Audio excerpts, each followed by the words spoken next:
Welcome to Fantasy Audiobook, God King of All Realms. Start by summoning angels. Chapter 21. Rest assured, Lord Overlord. We will definitely prioritize safety and remain vigilant against the dual-headed demon tribe. Ayata replied respectfully. Afterwards, she handed the spoils to Lin Yu. Among the spoils, the most eye-catching item was the wolf tooth club that had exploded from the dual-headed demon leader's body. It was nearly 2 meters long, with the club head covered in sharp spikes made of refined steel. With one swing of this club, the enemy would definitely turn into a beehive. It could also potentially smash them into a pulp. After all, the person who could wield this wolf tooth club not only needed a giant-like physique but also had to possess sufficient strength. Giant-like physique plus inhuman strength plus wolf tooth club equals brutal slaughter. Next were a pile of dazzling gold coins, totaling nearly 120 pieces. The reason there were so many gold coins was that before besieging the dual-headed demon squad, the angels had collected 45 gold coins by hunting monsters in the wilderness. Adding them up, it came to 118 gold coins. Now, we can summon 2 more two-winged angels. Lin Yu smiled. Upon hearing this, Ayata was also very happy. Like Lin Yu, she also enjoyed the process of summoning angels.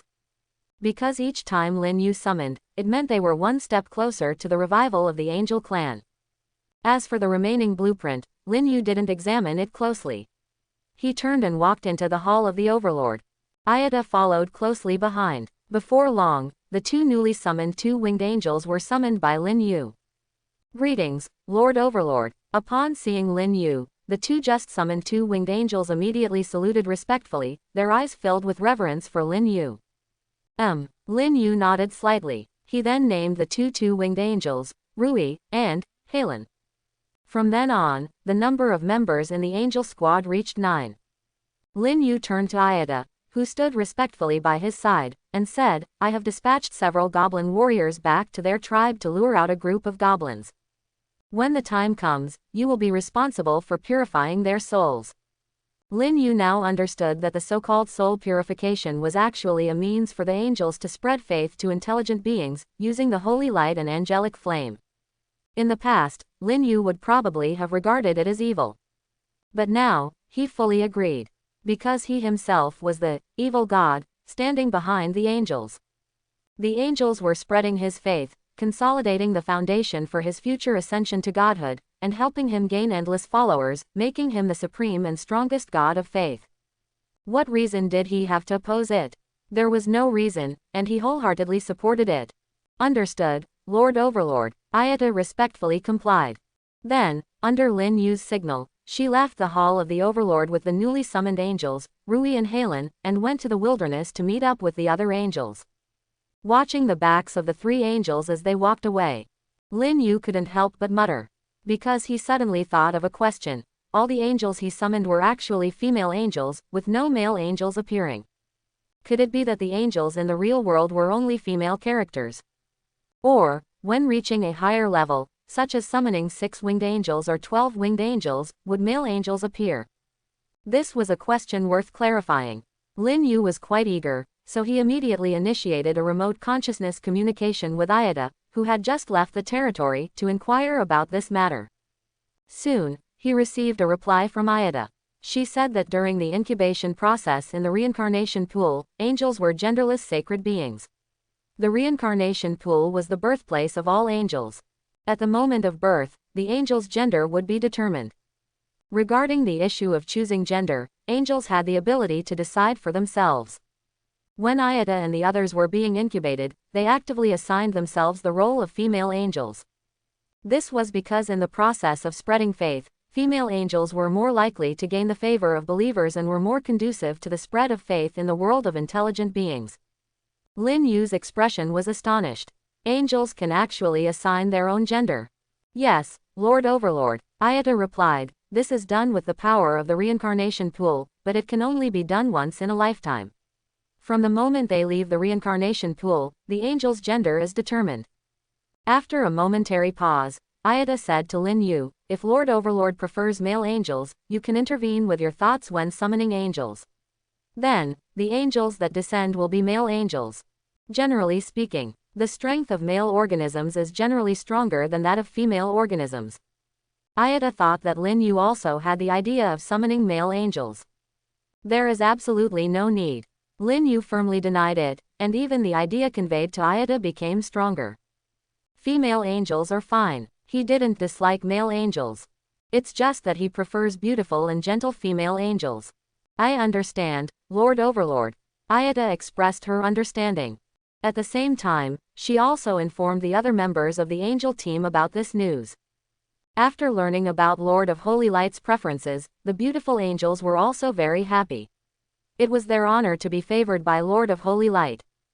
As long as Lord of Holy Light is willing, they are even prepared to devote themselves at any time. They understand deeply that the most basic desire of intelligent beings is reproduction. As for the thoughts of the angels, Lin Yu is unaware. But even if he knew, he wouldn't be embarrassed. As the god of faith for the angels, he has taken several angels as lifelong companions and even established a harem directly within the angel clan, which is completely acceptable. After disconnecting from the mental communication with Ayada, Lin Yu once again turned his gaze to the nearly 2-meter-long wolf-tooth club. Its equipment information also appeared. Wolf-tooth club. Type: attack equipment. Damage level: level 8. Durability: 100. Special effect: in the hands of a professional whose level does not exceed level 9, damage is increased by 50%. Introduction: this is an exclusive weapon of a dual-headed demon leader, and only those with sufficient strength can use it. It's another supreme-grade equipment. Looking at the equipment information of the Wolf-Tooth Club, a bright smile appeared on Lin Yu's face. In terms of value, the Wolf-Tooth Club surpasses the Snake Armor. Because the Snake Armor is a defensive equipment, while the Wolf-Tooth Club is an attack equipment. After equipping the Wolf-Tooth Club, the hunting speed of professionals will become extremely terrifying. The 50% damage bonus highlights the terrifying power of the Wolf-Tooth Club. A solid, newbie divine weapon. The unique drawback of the Wolf-Tooth Club is its size. Nearly 2 meters long, exceeding the size of a normal human, making it very inconvenient to use. However, it is only inconvenient, not unusable. Just like Lin Yi, he can now equip the Wolf-Tooth Club. Wielding it causes a storm to rage.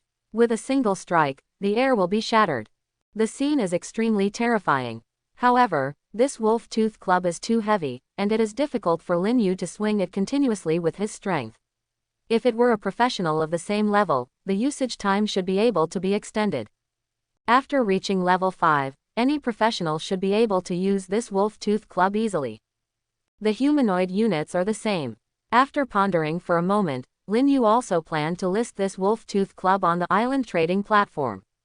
This equipment is not suitable for him, nor is it suitable for angels. The unique use of it is to sell. Sell it for several thousand gold coins. At this stage, there is definitely no professional who is so wealthy, but Lin Yu is not in a hurry. Even if it hangs there for 2 months without any inquiries, the value of this equipment will not decrease. If someone wants to exchange it with special blueprints or high-level blueprints, that's not impossible. The key is special blueprints and high-level blueprints, such as blacksmith shop blueprint. Ordinary fence blueprint, arrow tower blueprint cannot match the value of this Wolf-Tooth Club. After listing this equipment, my impression in the hearts of the island professionals will probably be raised another level. That's what he thought, and Lin Yu didn't hesitate. He decisively listed the Wolf-Tooth Club on the trading platform. He is not afraid of exposing anything. After all, this is the floating island. Moreover, even if he hides it, he still shines with the aura of an apex-level overlord.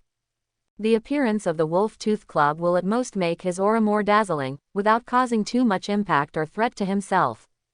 As expected by Lin Yu, as soon as the Wolf Fang Club appeared on the trading platform, it caused a sensation in the chat channels on the island. Every professional who saw the equipment information of the Wolf Fang Club expressed disbelief. Crazy. It's Lin Yu again. Lin Yu, the boss, actually put an 8th level equipment on the trading platform, and it's an attack type equipment with special effects. It's unbelievable. What did Lin Yu do? How did he put another high level equipment up for sale? Except for Lin Yu, no other professional on the trading platform has put up equipment above level 5. And Lin Yu alone has put up 3, 2 of which are supreme grade equipment. An 8th level supreme grade equipment. Can it only be dropped by killing an 8th level boss? My god, is Lin Yu really that powerful? This time, no one will say that the Wolf Fang Club was also picked up by Lin Yu. Picked up. It's one thing to pick up one piece of equipment, but how can you keep picking up one after another? We were all misled by the leader of the Hall of Kings. The snake armor was not picked up by Lin Yu, but dropped by him after killing a 7th level boss. From the beginning, we have greatly underestimated Lin Yu's strength. What nonsense is this apex level overlord? He can't do it himself, but he claims that others can't do it either. The leader of the Hall of Kings has led all of us into a pit. One thing can be confirmed, Lin Yu's unit's combat power is extremely terrifying, surpassing the golden behemoth of the leader of the Hall of Kings. I really want to know what kind of unit strength can surpass Huang Duo Bimeng. Most likely it's the pure-blooded dragon race unit. Pure-blooded dragon. The dragon race units on the floating island are divided into 2 types. One is the orthodox dragon race. The other is the sub-dragon race. There are many orthodox dragon race units, such as the metal dragon, gem dragon, and elemental evil dragon, etc. There are also many types of sub-dragon race. Earth dragon, bipedal flying dragon, fish dragon, unicorn dragon beast, etc., all belong to the sub-dragon family. In terms of combat power, the sub-dragons are naturally not as good as the pure-blooded orthodox dragon race. However, so far, there has been no news of any overlord professional randomly obtaining a pure-blooded dragon race unit, and even the sub-dragon units are very rare. Many professionals in the chat channels are speculating that Lin Yu's unit is most likely a pure-blooded dragon race. With the combat power of a pure-blooded dragon, plus the advantage of flight, and the advantage of numbers, it is really possible to kill an 8th level boss monster. Of course, these are all speculations by professionals. No one knows what Lin Yu's unit really is. They can only guess that it is most likely a pure-blooded dragon, and there is a small probability that it is another extremely special apex level unit. But no matter what, Lin Yu's unit must be stronger than the Golden Behemoth. Because he killed a 7th level boss on the first day and an 8th level boss on the second day. This is something the leader of the Golden Behemoth cannot do. His Golden Behemoth simply does not have such combat power. So strong. I feel like Lin Yu is the real boss. There is no doubt about that. Can someone tell me how to get close to Lin Yu? I have been applying to be Lin Yu's friend since yesterday, but I have been rejected. It's like I've never been rejected. I've been rejected 3 times. +1. I've decided, I'm going to join Lin Yu. For battle professionals like us, we will eventually have to join under the banner of an overlord lord if we want to survive on the myriad world's floating island. Lin Yu is the best choice. With Lin Yu backing us, our days will definitely be better. I'm just waiting for Lin Yu to establish an alliance. If Lin Yu wants to establish an alliance, I'll be the first to join. It's good to be under a big tree. Count me in. Agreed. By the way, has the steel sword that Lin Yu put up for sale before been bought? I wonder what blueprints Lin Yu got.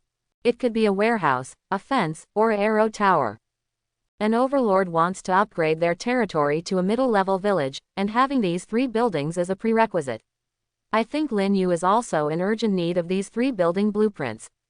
I have a blueprint for a fence. I wonder if I can exchange it for Lin Yu's Wolf Fang Club. What nonsense are you talking about?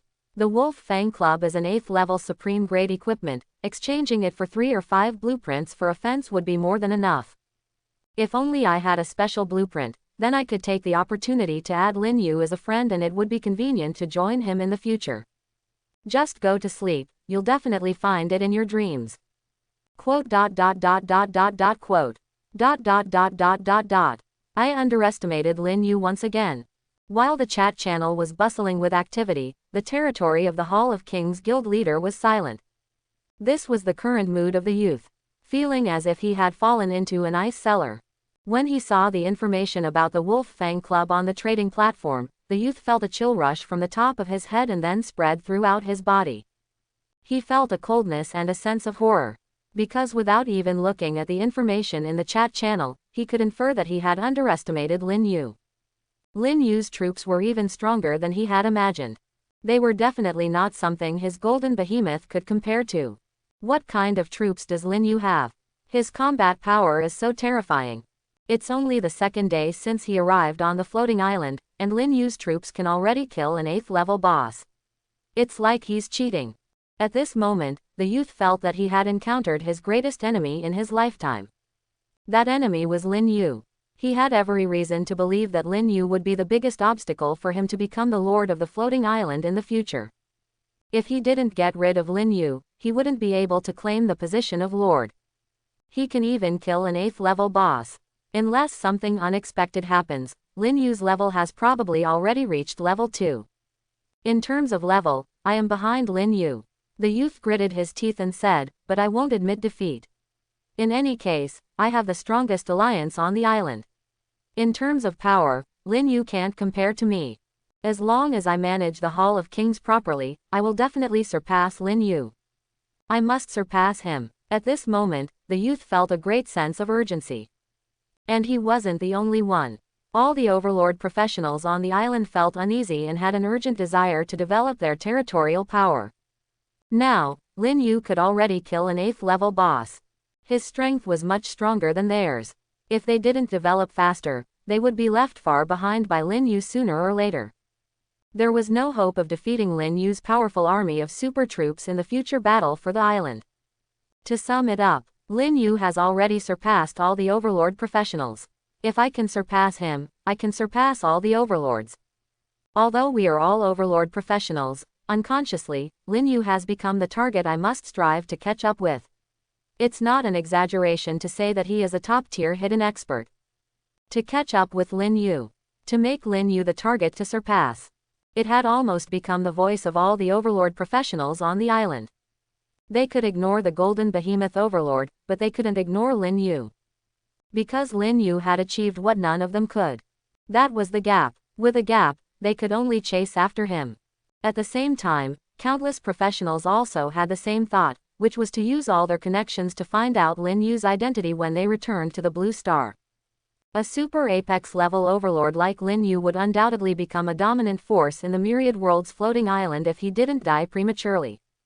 It would be better to make friends with such a person as early as possible. After all, the myriad world's floating island was not just a game, but a real world. Without the protection of a big shot, it was still unknown whether they could become gods in the future, let alone leave the current floating island and enter the grand stage of the myriad worlds. Of course, there were also those who hoped that Lin Yu would hiccup sooner. There were quite a few people like that, either out of jealousy or simply seeing Lin Yu as a rival. But no matter what, Lin Yu's reputation on the island was resounding. When they returned to the Blue Star, his name would undoubtedly resound throughout the entire world. Hall of the Overlord. Lin Yu did not pay attention to the chat channel on the island. Without even thinking, he knew that the chat channel must be very lively now. Within a short period of time, tens of thousands of professionals applied to be his friends, including self-proclaimed school flowers and goddesses. This also indicated that his popularity on Floating Island had increased significantly. However, Lin Yu ignored them all. At this stage, women only affected the speed at which he could summon angels. Besides, what do school flowers have to do with angelic fragrance? At this moment, Lin Yu's gaze fell on the blueprint brought back by Ayada. His expression was somewhat complicated. There was a hint of regret, but also an unmistakable joy. Because, it was a blueprint for an arrow tower. His regret was that it didn't reveal a higher level or more special blueprint, like the blacksmith shop blueprint. His joy was that the arrow tower was exactly what he needed right now. Territory construction blueprint. Type: arrow tower. Usage: 3 times each time can build a low-level arrow tower. Construction requirements: 100 units of wood, 50 units of stone. Special reminder: the arrow tower is the basic defensive structure of the territory. With it, your territory will have the most basic defensive capability. However, do not rely solely on the arrow tower for the safety of your territory. Troops are the core weapon for guarding the territory. It can be used 3 times. In other words, this blueprint can allow me to build 3 arrow towers. Lin Yu had always been curious why each blueprint had a usage on it. Now he understood that some blueprints could be reused. Without hesitation, Lin Yu immediately went outside the territory. He directly built 3 arrow towers near the spirit field. After using up the 3 usages, the arrow tower blueprint in his hand turned into countless starlight and disappeared. This will be the main entrance to my territory in the future.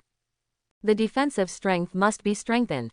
As for other areas of the territory, I'll consider building them after obtaining new arrow tower blueprints. As he spoke, 3 arrow towers appeared not far away out of thin air.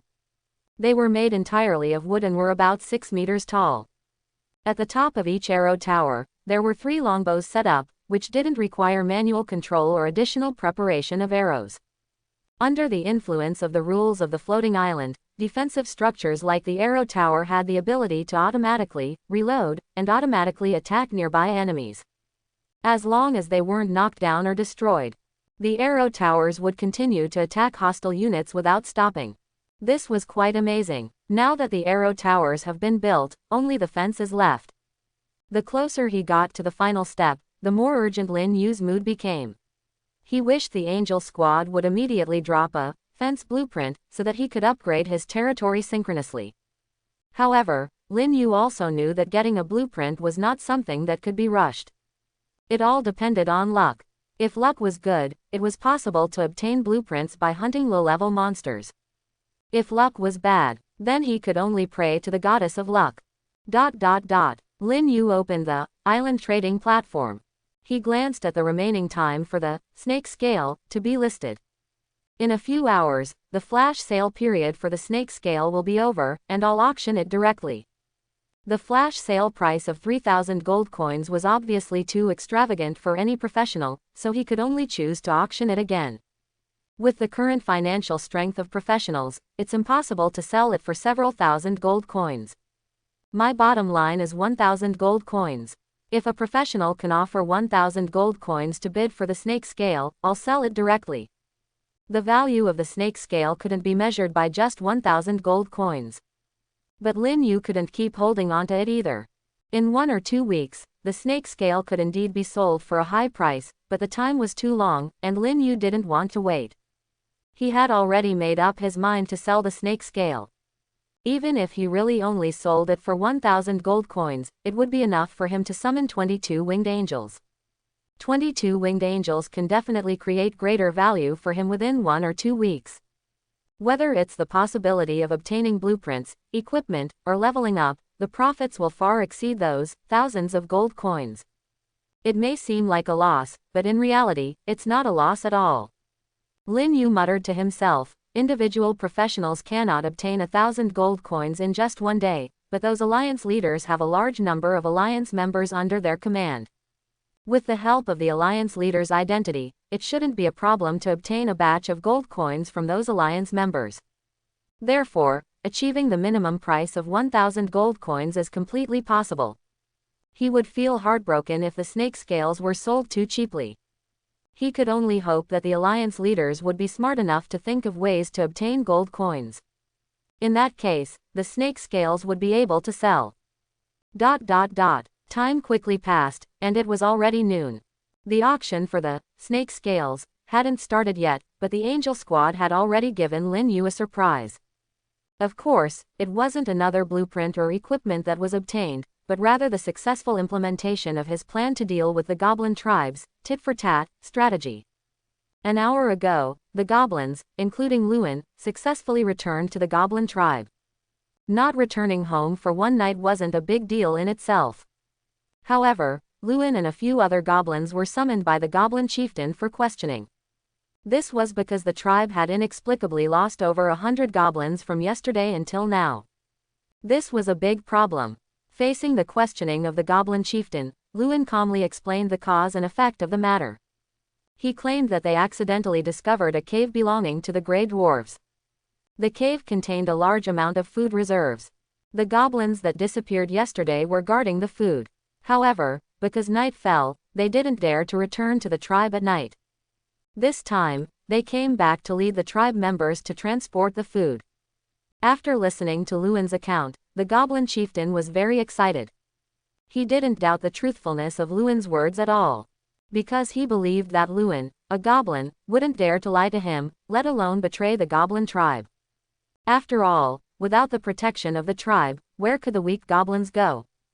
Join other races. That would be suicidal, and their future days would only be more miserable. Moreover, the goblin chieftain's limited intelligence prevented him from thinking in that direction at all. He happily dispatched a team of goblin warriors, plus over 100 ordinary goblins, to go to the cave of the Grey Dwarves with Lewin and the others. Lewin, you have made great contributions. After successfully transporting the food back, I will return the glory belonging to your father, Goblin Koke, to you and help you become a true goblin warrior. The goblin chieftain patted Lewin's shoulder and said. Lewin nodded busily. Chieftain, rest assured, I will definitely succeed in transporting all the food back.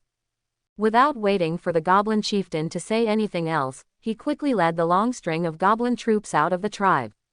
Right now, he just wanted to see the Lord of Holy Light as soon as possible. To avoid any accidents. Fortunately, there were no unexpected incidents along the way. Nearly 200 goblins were successfully brought into the angel squad's encirclement. Before those goblins could react, the blazing holy flames surrounded them, and dazzling holy light descended from the sky, enveloping all the goblins. Within the holy light, there was the purifying power of the holy flames. Under the control of the 9 angels, the holy light, combined with the power of the holy flames, began to forcibly purify the souls of the goblins. Due to the absence of level differences, purification became very simple. In less than 5 minutes, nearly 200 goblins present had all become Lin Yu's followers, and their faith levels had also reached the level of fanaticism. Faith levels: ordinary follower, true follower, devout follower, fanatic follower, Holy Spirit follower. Greetings, Lord of Holy Light. Praise the great Lord of Holy Light, may the Holy Light be eternal. After the purification ceremony, nearly 200 goblins knelt down in unison, creating a spectacular scene. Then, Ayada called Goblin Lewin again. Now, you return to the goblin tribe and say that you were intercepted by the Grey Dwarves while transporting food and need immediate support. Yes, my Lord of Holy Light. Lewin returned to the tribe with a team of goblins, full of excitement. Not long after, the goblin tribe suffered another large loss of goblins. Grey Dwarves, our goblin tribe will never rest until we've dealt with you. In the meeting hall of the goblin tribe, the short-statured goblin chieftain was angrily shouting. His anger was so intense that it even stirred the magical energy in the air, creating a faint red cloud in the sky. Witnessing this scene, the goblins in the tribe became immediately fearful and uneasy.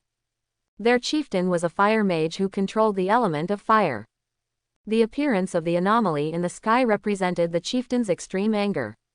Even the timid goblins were afraid that the chieftain would bring the terrifying fire elemental magic upon their tribe, which would be a disaster for them. Fortunately, the phenomenon of the fire cloud did not last long.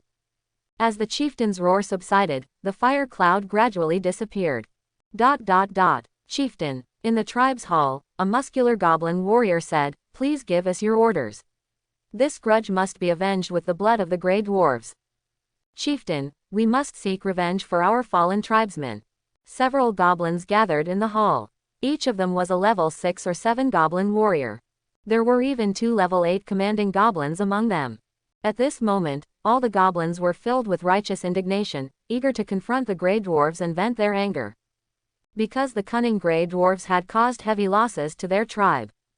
The so-called food stored in the cave was nothing more than a plot by the Grey Dwarves to deal with their goblin tribe. In the morning, they sent a group of goblins to transport the food from the cave. But soon, news came back that the team had been attacked by the Grey Dwarves. To rescue the food transport team, the goblin chieftain sent another group of goblins. Although their numbers were not large, each one was an elite. As a result, this group also fell into the hands of the Grey Dwarves. Combined, they lost over 200 goblins. Adding to that the goblins who had gone missing. Overnight, the day before, their tribe had already lost about 400 goblins. It should be noted that their entire tribe had only a little over 700 goblins. Losing more than half of their numbers in one fell swoop, how could they not be angry? Lunan. At this moment, the goblin chieftain glared fiercely at the goblin Lunan and angrily said, if it weren't for the information you brought back, the tribe wouldn't have suffered such great losses. Until now, he had never doubted Lunan. Nor did he ever consider that Lunan would betray the tribe.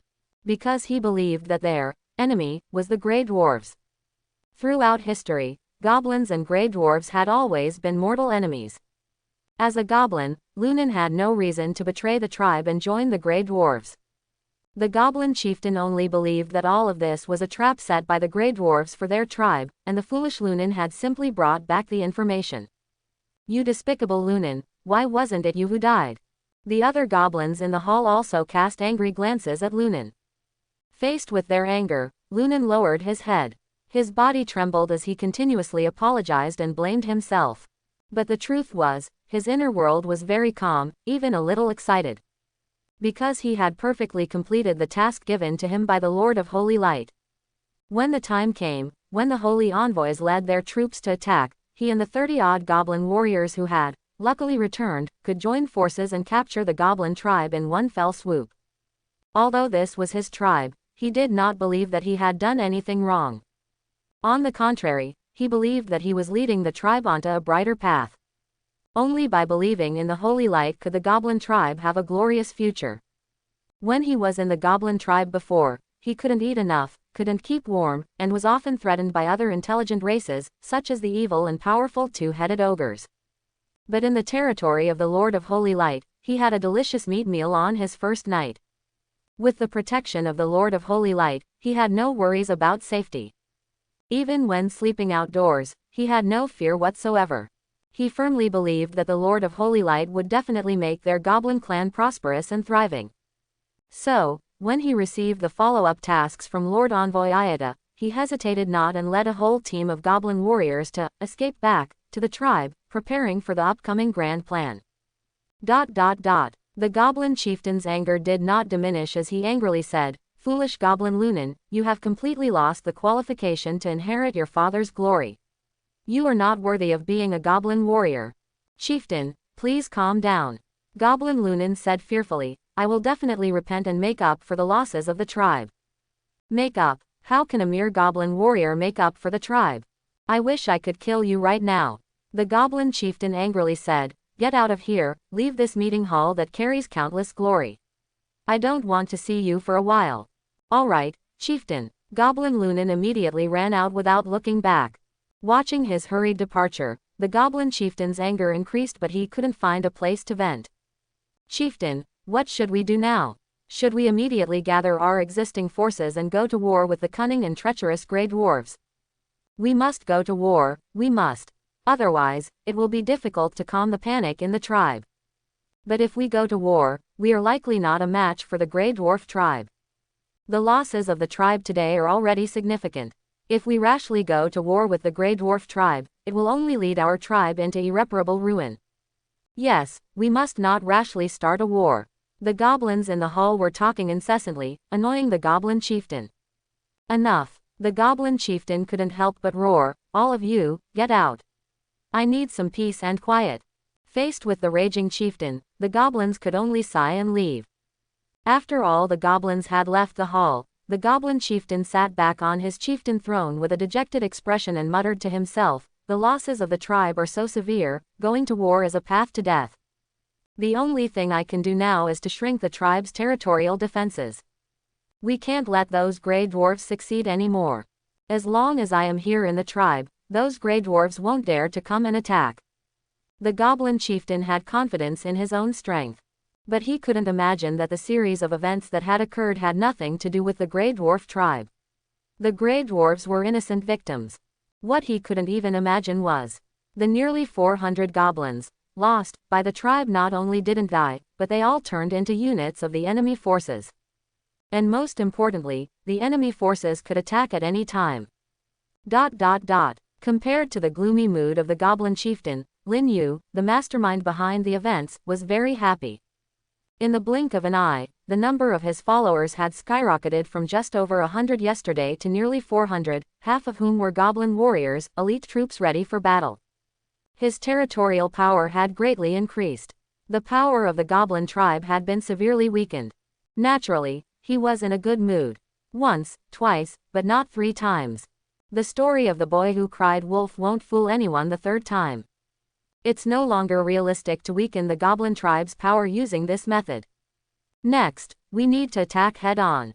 Lin Yu discussed the matter of attacking the goblin tribe with Ayada, who was hunting outside.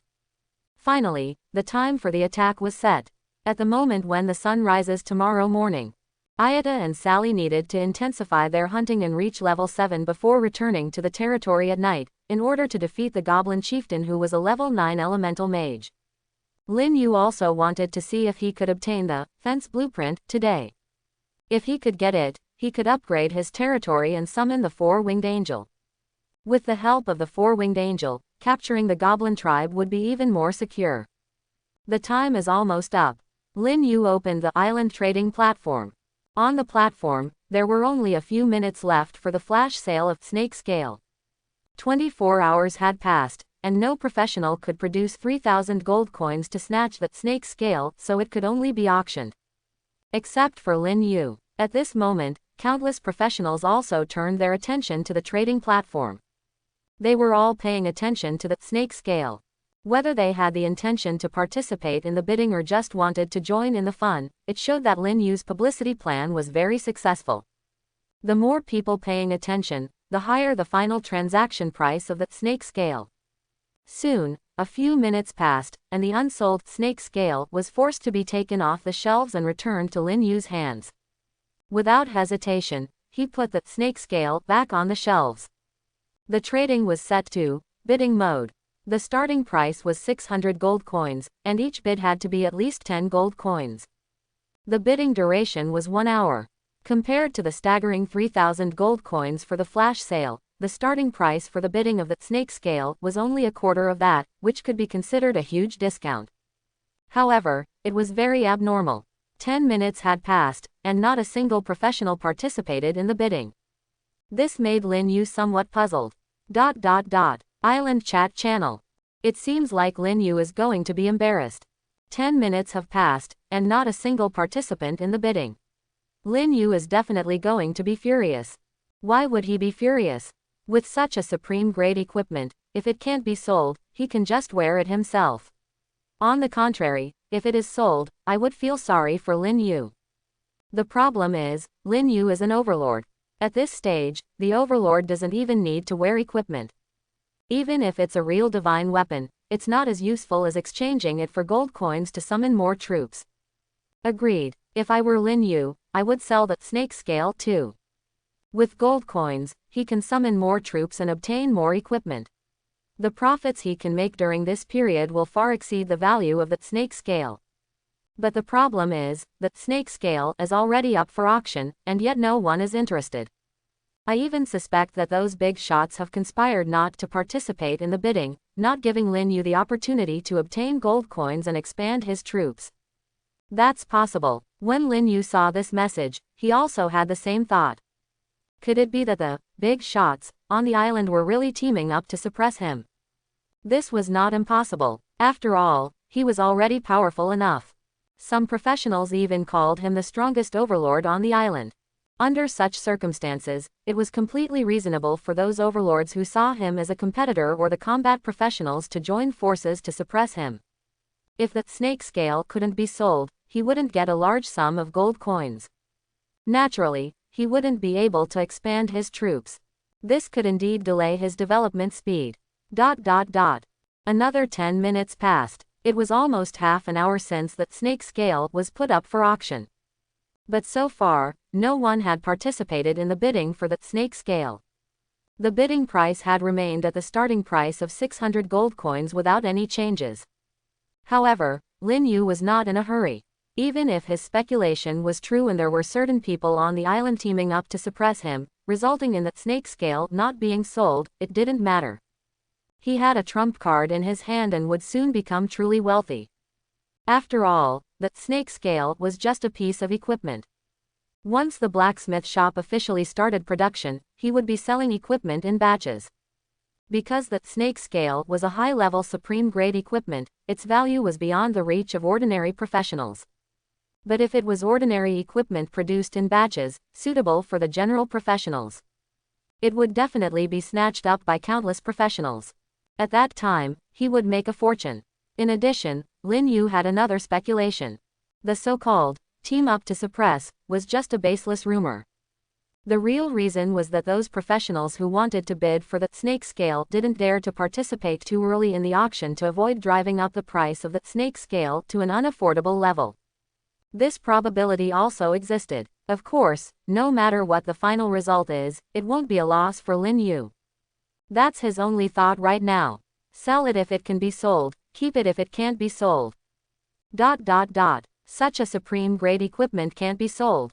What a joke. The golden behemoth overlord, who roams the great grasslands, couldn't help but burst into laughter when he saw that the equipment snake armor didn't receive any bids for half an hour. He felt all the frustration he had received from Lin Yu in the past 2 days was released at this moment. Speaking of which, who is suppressing Lin Yu? Why haven't I received any information? As the leader of the strongest alliance, Hall of Kings, on the island, if someone is secretly manipulating this event, they would definitely inform him. After all, if he participated in the bidding, the plan would fail. But the problem is, no one has come to him at all. The young man couldn't figure it out, but fortunately, he didn't think about it either. For him, as long as snake armor doesn't sell, it's a great thing. Time passed again. In the blink of an eye, there were only 5 minutes left until the end of the bidding for snake armor. But at this moment, the starting price that had remained unchanged suddenly increased by 10 gold coins. It felt as if someone couldn't help but make a move at this point. Who's causing trouble at this time? The young man couldn't help but curse, feeling quite angry. He wasn't happy to see Lin Yu making money. The more he thought about it, the angrier he became. At the same time, the island's chat channel exploded. Some people were sending messages to celebrate. Others felt extremely disappointed at this moment. These people, whether out of jealousy towards Lin Yu or because they didn't want to see Lin Yu expand his territory after becoming rich again, for whatever reason, their mood was not good. They cursed the person who participated in the bidding one after another. But soon, something even more annoying happened. This bidding was like sounding the charge. In the next minute, the number of bids jumped more than 20 times, causing the bidding price to soar to over 800 gold coins. And most importantly, the upward trend showed no signs of slowing down. Another minute later, the bidding price broke through the 1,000 gold coin mark, making the overlord professionals who couldn't recruit troops due to a lack of gold coins envy and hate. 1,000 gold coins, how many troops could be recruited with that? If we calculate with low-level troops, that's a full 200 troops. Big Boss Lin Yu is amazing. After selling the snake armor, he can recruit dozens of apex-level troops immediately. Too terrifying. I randomly obtained low-level troops, and I only have about 30 of them now. I can't imagine how terrifying it would be to have dozens of apex-level troops like Big Boss Lin Yu. I'm afraid he can even conquer the strongholds of the local intelligent creatures, right? That's too exaggerated. The initial level of apex-level troops is level 4. Even if dozens of apex-level troops are combined, it's basically impossible to capture the strongholds of the intelligent creatures. By the way, who are the professionals participating in the bidding? They're so rich. I only know that our Summer Night Alliance leader is one of them. Early this morning, our leader borrowed gold coins in the Alliance channel, definitely for bidding on the snake armor. Borrowing. What a sly move. No need to be surprised, it's just basic tactics. Our Purple Magnolia Alliance leader also borrowed, otherwise, where would they get so many gold coins to participate in the bidding? Opening square bracket ... closing square bracket ... Hall of the Overlord. Lin Yu was also watching the bidding price rise continuously. These people really did wait until the last few minutes to make a move. But no matter what, the bidding price has already exceeded 1,000 gold coins. It's not lower than my bottom line, so I can sell it. Lin Yu had already prepared for the auction to fail, but he didn't expect there to be so many rich people. It was something worth celebrating. 1 two-winged angel, 50 gold coins. I wonder how many two-winged angels I can summon after the bidding ends. The closer it gets to the deadline, the more intense the bidding for the snake scale becomes. Every guild leader participating in the bidding is determined to win the snake scale. After all, the coins in their hands are all borrowed. Even Lin Yu, who possesses an apex-level unit, has only obtained less than 400 coins since yesterday, let alone others. Without coins, they can only borrow. And borrowed coins must be repaid. Regardless of whether they successfully bid for the snake scale or not, they have to repay the borrowed coins, plus the promised interest. Otherwise, their position as guild leaders will be in jeopardy. If they can successfully bid for the snake scale this time, they will make a profit. Because the value of the snake scale is extremely high, in 1 or 2 weeks, this level 7 supreme grade equipment can be sold for several thousand coins. Buying it means making a big profit. If they can't buy it, not only do they have to repay the money, but they also have to pay interest. Naturally, they have to fight desperately. Although there seems to be only a few minutes left, for the guild leaders participating in the bidding, it feels like an eternity. The fierce competition has resulted in prices higher than they could have imagined. By the last 10 seconds, the bidding price for the snake scale had reached nearly 1,700 coins, causing almost all professionals paying attention to the bidding to gasp in astonishment. Especially for those overlord professionals, including but not limited to the golden behemoth overlord, their eyes turned red with envy. Nearly 1,700 coins, how many units can be recruited with that? However, it didn't end there. Just 2 seconds before the bidding ended, the bidding price skyrocketed to 1,800 coins. An increase of over 100 coins. Clearly, this bidder was trying to seal the deal and not give others a chance. And in the end, the bidding price of 1,800 coins indeed allowed this bidder to successfully obtain the snake scale, bringing joy to both the bidder and Lin Yu. The only ones not happy are probably the other guild leaders participating in the bidding. One guild leader angrily said, "In order to bid for the snake scale, I borrowed a total of 1,500 coins from Alliance members, but I still failed. This guy, I'm so frustrated." Another guild leader cursed, "I borrowed a total of 2,000 coins from Alliance members 3 times in a row. I thought I had it in the bag, but in the end, this guy showed up." Before the bidding ended, his bid was 1,680 coins. It was the highest bid at the time. He was already prepared to secure the snake scale. But he didn't expect that in the last 2 seconds, someone would directly bid 1,800 coins. Clearly, they were trying to snatch the crystal by force. When he saw this price, he immediately thought of a higher price, but he was still a step too slow. Because the bidding ended before he could finish his bid. He was extremely angry about this. If he had been given enough time, the snake scale would definitely be his. After all, he had 2,000 coins in his hands. Just because of a momentary negligence, he was stolen by this guy, and it was too late to regret. The guild leader couldn't help but pound his chest and stomp his feet in anger, shouting, "If I had known there was this guy, I wouldn't have been stingy. I would have directly bid 2,000 coins and see who could compete with me." He deeply experienced the pain of being careless. The auction was very successful. At least Lin Yu thought so. Because he was extremely satisfied with the final transaction price. The transaction price of 1,800 coins was beyond his expectations. He originally thought that a price of around 1,000 coins for the snake scale would be good enough. But he didn't expect that there were so many rich people. At the same time, it also shows that he underestimated the money-making ability of certain alliance leaders. Networking is also one of the important resources. Those alliance leaders, whether borrowing or scamming, can easily obtain so many gold coins because they have a large number of connections in their hands.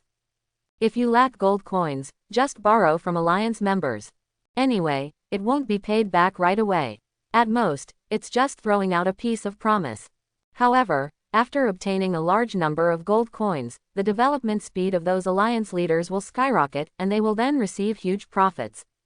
Borrowing someone else's chicken to lay your own eggs. This abacus can be heard even on Blue Star. But I don't need to do such things. Even if I establish an alliance, I don't need to borrow gold coins from alliance members. After I settle the goblin tribe and bring the blacksmith over, I can start mass-producing equipment and sell them on the platform. The speed and sustainability of making money as an equipment merchant is faster and more lasting than borrowing. Lin Yu shook his head and didn't think about it anymore. The information prompt from the floating island appeared in his mind. Congratulations, Overlord, your equipment, snake armor, that was listed on the trading platform has been successfully sold. The 1,800 gold coins from the auction have been deposited into your territory's warehouse, please check. Myriad World's floating island is a real world.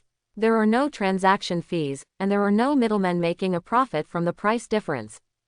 You get as much as you sell. Lin Yu opened the warehouse information and glanced at the reserve of gold coins. 1,837. The remainder was from the previous reserve, not enough to summon an angel, so it was saved.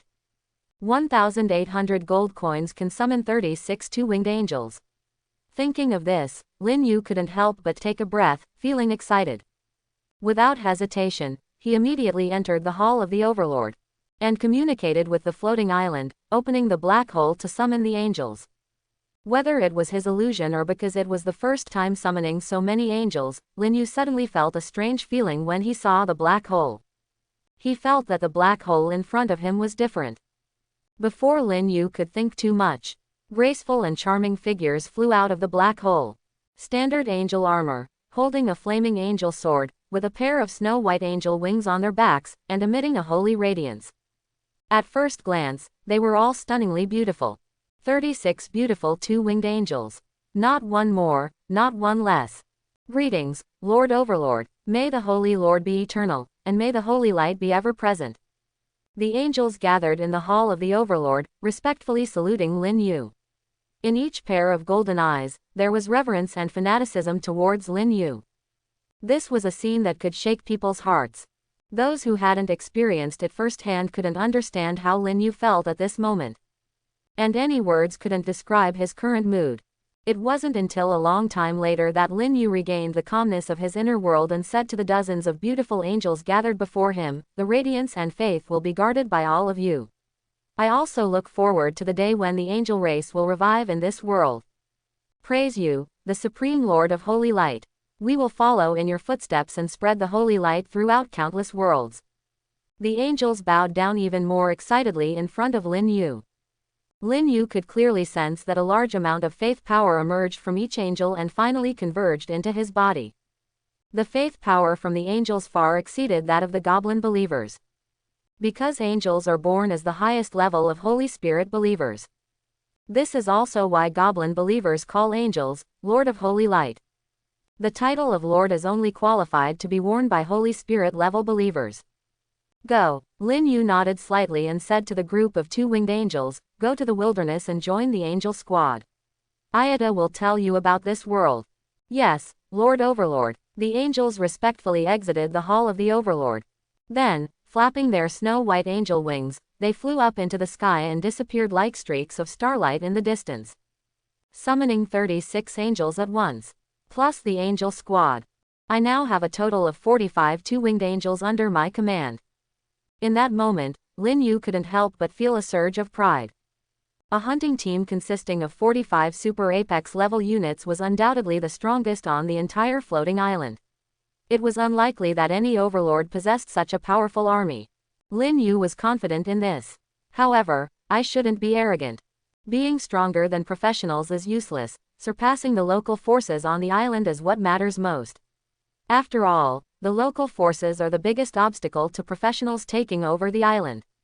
Lin Yu was clear-headed and not blinded by temporary strength. He was well aware of his current position.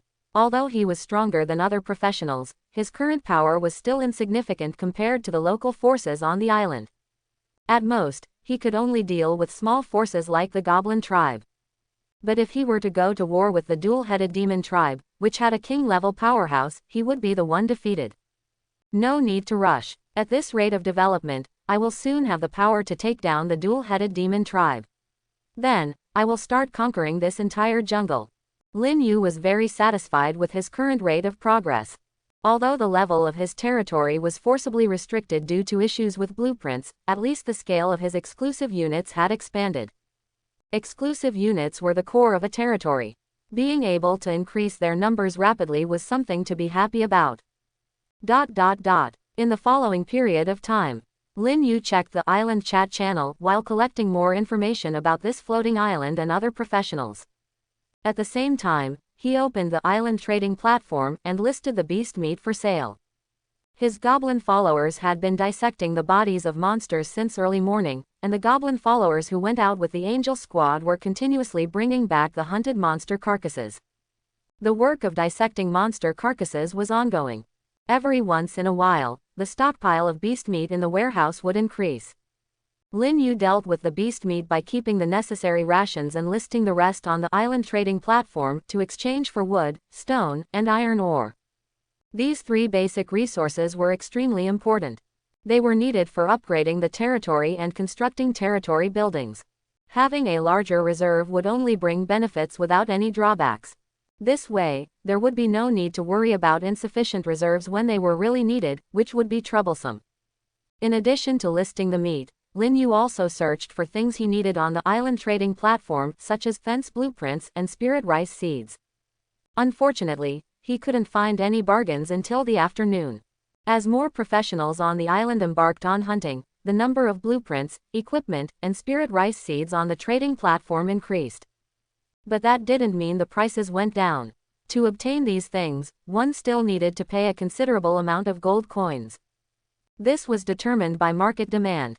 Coupled with the fact that the monster drop rate on the floating island was already low, it was unlikely that prices would decrease.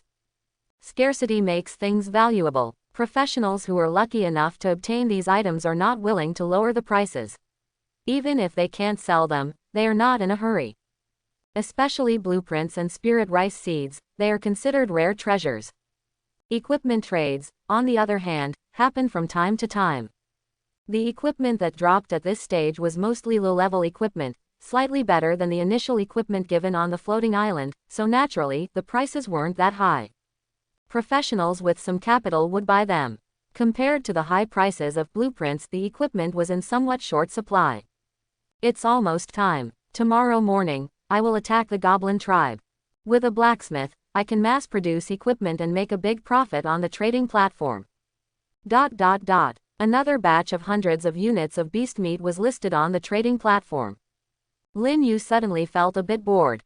Since arriving, he had been staying in his territory and had never gone out. Not unwilling, but the wilderness is too dangerous. The angel squad has been hunting from morning until afternoon, and during that time, they have joined a total of 36 two-winged angels, greatly increasing their hunting speed. A rough estimate shows that the angel squad has already killed over 1,000 wild monsters of different levels. However, Lin Yu's level is still at level 2. It's probably in the mid-level of level 2. There is still a gap to be bridged before he can advance to a level 3 professional. However, even if his level reaches level 3, he will still easily encounter danger in the wilderness. At this stage, the territory is the safest place. As an overlord, the main role is to stay behind and strategize. This requires enduring loneliness. At the same time, it is also a way to temper the temperament of an overlord. Lin Yu comforts himself in this way. Of course, it would be best if he had a cell phone or a computer right now. Unfortunately, the rules of the floating island do not allow technological products to appear on the island. Therefore, the professionals of Blue Star have no way to bring things like cell phones, computers, or even hot weapons to the island. This is normal. Let's not talk about cell phones and computers. If someone brings in equipment that emits blue flames, it will undoubtedly slaughter the low-level monsters on the island, which is no different from cheating. And if they bring in a giant mushroom, it would be even more terrifying. Lin Yu shudders at the thought. Once the giant mushroom appears, it will surely bring destruction. Not to mention king-level powerhouses, even transcendent-level local powerhouses would be helpless. Perhaps only saint-rank powerhouses who have mastered their domains, or even demigods, can withstand the terrifying destructive power of the giant mushroom. During his boredom, Lin Yu walks out of the hall of the Overlord and waves to a nearby goblin disciple. Receiving the summons from the Lord of Holy Light, the goblin disciple becomes excited and puts down his work to run over. "Oh great God, what do you command? Don't be nervous, I just want to chat with you." Lin Yu looks at the goblin disciple, who is only about 1.23 meters tall, with a gentle smile. The first time he saw a goblin, no matter from which angle, he found these creatures really unpleasant because goblins are truly ugly.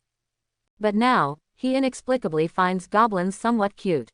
The ugly appearance cannot hide the goblin's fanatical loyalty to him, which is an important factor in changing Lin Yu's impression of the goblin race.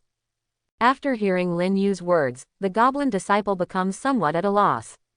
He has no idea how to chat with the great Lord of Holy Light. So in the end, he just answers whatever Lin Yu asks. What is your name? Reporting to the Overlord, my name is Zha Zhe. How many people are there in your family? Ah, Overlord, I don't have anyone in my family. From birth until now, I have never seen a human because humans rarely appear in this jungle. Let's change the question. Zha Zhe, do you have any dreams? Aha, Overlord, I have a dream. Before, my dream was to become a powerful goblin leader and fight for the glory of the tribe. But now, my dream is to forever follow the great Lord of Holy Light. That is a very noble dream. With each question and answer, evening quickly arrives. From the goblin Zha Zhe, Lin Yu also learns a lot of information about this jungle. This jungle is called the Dark Forest. It is ruled by 4 powerful transcendent level forces. They are the Giant Kingdom, the Bone Temple, the Naga Kingdom, and the Elf Garden. Based on Zha Zhe's vivid description, Lin Yu realizes that compared to these 4 transcendent level forces, the twin-headed demon tribe that he has always feared is actually just a small tribe. The area of the Dark Forest is extremely vast.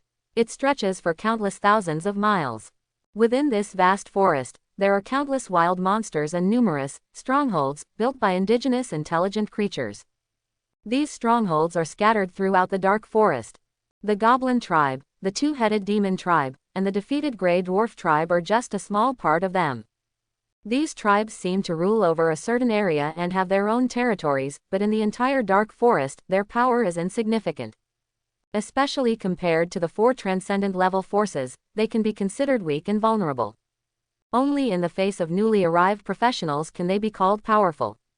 Based on the vague account of the Goblin Zago, Lin Yu roughly learned that the 4 transcendent level forces are stationed in the 4 directions of the Dark Forest. The Giant Kingdom guards the western region. The Bone Temple guards the southern region. The Elf Garden guards the eastern region. The Naga Kingdom guards the southern region. These 4 forces have joined forces to block off the entire Dark Forest, preventing external forces from intervening and internal forces from expanding. Of course, this is based on the account of a small goblin. Whether it is true or not, remains unknown. But Lin Yu feels that this is probably just a legend and does not exist in reality. Because on the Blue Stars Professional Forum, the first group of professionals who arrived on other floating islands revealed that the highest local combat power on the floating islands is the Peak Demigod. Only after leaving the floating islands and entering the grand stage of Myriad Worlds is it possible to encounter the eternal true God. Compared to the current 3rd level Goblin Warrior, Lin Yu is more inclined to believe the information revealed by the veteran professionals. My territory is located in the western part of the Dark Forest. The highest ruler in this area is the Giant Kingdom. This is very important information. If nothing unexpected happens, if Lin Yu wants to conquer the Dark Forest in the future, the first thing he needs to do is to eliminate the Giant Kingdom. After all, they are so close. When Lin Yu's territory develops to the extent that it can threaten the Giant Kingdom, even if he doesn't declare war, the Giant Kingdom will send a large army to suppress his territorial power. There can't be 2 tigers on one mountain, nor can there be 2 powerful forces in one region. But this is something for the future, no need to consider it now. Lin Yu didn't think too much about it. Instead of worrying about the threat from the Giant Kingdom, he might as well think about his plan to eliminate the 2-headed demon tribe. With Lin Yu's territory as the center, within a radius of dozens of kilometers of mountains and forests, there are 3 local forces. They are the Goblin tribe, the Grey Dwarf tribe, and the 2-headed demon tribe. The strength of the first 2 tribes is comparable, and their chiefs are both 9th level professionals. The 2-headed demon tribe is the strongest, with a chief who is a king-level powerhouse. If he can eliminate the 2-headed demon tribe, this area of dozens of kilometers of forest and mountains will basically fall into Lin Yu's hands, and he can do whatever he wants. In his contemplation, Lin Yu also had a preliminary plan in his mind. The night on the floating island came very quickly. The afterglow of the sun had not completely disappeared, and the sky quickly darkened at a visible speed. In less than half an hour, it was pitch black outside the territory. In this environment, the vision of professionals would be greatly limited, which was not conducive to hunting. On the contrary, the impact on wild monsters was minimal, and they would become unusually active. If professionals didn't find a safe place quickly, they were likely to be attacked by wild monsters. In this pitch-black world, they wouldn't even know how they died. Fortunately, the newcomers on the island remembered the lesson from last night. Before nightfall, they quickly entered their hiding place. Of course, these were the miserable combat professionals. As for overlord professionals, they had their own territory for protection and didn't have to worry about being attacked by wild monsters, let alone waste time looking for shelter. And at times like this, the chat channel would be filled with envy towards overlord professionals. Another night of jealousy towards overlord Sama. I really want to know what an overlord professional's territory looks like. Is there any kind-hearted overlord Sama who can reveal their coordinates so that as combat professionals can visit and broaden our horizons? High EQ. Visit the territory. Low EQ. Rob resources. At this stage, I'm afraid no overlord dares to reveal their coordinates, including apex-level overlords like Lin Yu. That's the truth. Before the Overlord Army Corps developed, a group of fully armed combat professionals could easily sweep through the Overlord territory. Hey, don't provoke the relationship between us combat professionals and Overlord professionals. It's well known that Overlord Sama's territory is the safest haven for us combat professionals. Joining Overlord Sama is what we most want to do. Saying it like it's true. The professional forum has long had rumors about similar news. On Floating Island with the Kodo 13724, there have been wars between Overlord professionals and combat professionals, more than once. I've heard that too. The war caused many combat professionals to die, and even overlords were killed. Floating Island, Kodo 13724. This was one of the floating islands where the first batch of summoned humans arrived. Different codes represented different floating islands. No one knew how many floating islands there were in this world. What Unique knew was that becoming the lord of a floating island was the key to opening the door to myriad worlds. Once someone became the lord of an island, then a teleportation array leading to myriad worlds would appear on the floating island under their rule. This was the information revealed by Myriad Worlds Floating Island. Although so far, no professional had successfully achieved this goal and ascended to the position of Island Lord, this information was definitely true. If there is turmoil on our floating island, more professionals will die. That's inevitable, considering how many people we have on our island. Let's change to a lighter topic. Sure, today I had 3 friends' avatars turn gray. Quote. By the way, has anyone reached level 2? As a high-level overlord, I can say that leveling up in this world is difficult. I'm still only a late-stage level 1 professional. Envious. I just reached mid-stage level 1. At this point, maybe only apex-level overlords have reached level 2. When it comes to levels, Lin Yu Sama has absolute authority. Why do we call Lin Yu Sama Great Lord? Every overlord professional is a lord, and Lin Yu Sama is the strongest overlord, so naturally, they are the Great Lord. Then what are we combat professionals? Single nobles adventuring in the transcendent world. Don't be ridiculous, combat professionals are just servants and maidservants serving Overlord Sama. I don't want to be a maidservant, I want to be the wife of Lord Lin. You stinky beanbag, even across an endless void of darkness, I can smell the stench of your feet. Please put on your socks and hide your sweaty geo, thank you.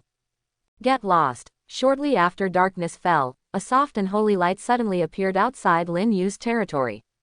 Looking up, he saw beautiful figures enveloped in that light. These figures were all dressed in silver-white armor, wielding long swords burning with golden flames, and had a pair of white wings slowly flapping behind them. They were his 2 winged angels.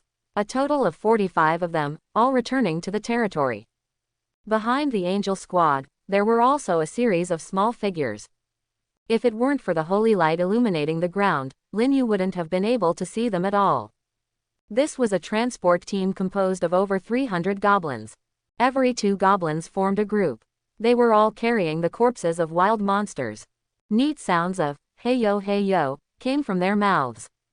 The Goblin Transport Brigade followed the Angel Squad, which emitted holy light all the way, and successfully returned to the territory, appearing in front of Lin Yu for the first time, kneeling before their god of faith. Rise. Lin Yu smiled faintly. Unexpectedly, in the blink of an eye, the number of his goblin believers had reached nearly 400. Among them, there were over 180 goblin warriors at the 3rd and 4th levels. There were also over a dozen goblin heroes at the 5th and 6th levels. Compared to other overlords on the island, his goblin army could be considered a strong force.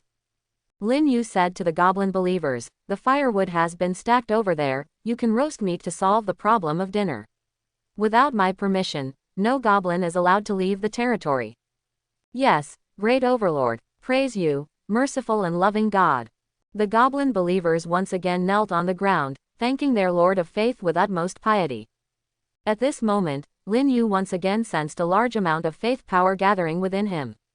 So far, his body had not undergone any changes due to this faith power. But that didn't matter. The power of faith would be fully manifested when he became a god. As Ayada put it, it was about accumulating little by little. The greater the accumulated power of faith, the easier it would be for Lin Yu to become a god in the future. And after becoming a god, the divine power he would possess would also be stronger. The power of faith is the foundation of faith in gods. Success or failure depends on faith. After the goblin believers left, Lin Yu turned his gaze to the angel squad. Currently, this squad was led by Ayada and Sally, the first two angels summoned, and their levels were also the highest among all the angels. Not bad. You didn't disappoint me. Both of you have been promoted to level 7. The speed at which Ayada and Sally leveled up made Lin Yu envious. When they were summoned yesterday, both of them were at level 5. After 2 days of hunting, they had both reached level 7. Although Lin Yu also gained 2 levels, it was a breakthrough from level 0 to level 2. This meant that the amount of origin power he obtained was far less than that of Ayada and Sally. Of course, it was mainly because he did not personally participate in the hunting of wild monsters, so he only received a small portion of the origin power, naturally resulting in a slow leveling speed. In the afternoon, the angel squad gained 36 new 2-winged angels, greatly increasing our hunting speed. And I also noticed a significant increase in the origin power I obtained. The more troops there are, the faster an overlord level will increase. This is not just a casual statement. Currently, Lin Yu's level had reached late stage of level 2. Just like last night, he was on the verge of leveling up. Hearing Lin Yu's praise, Ayada and Sally were also excited.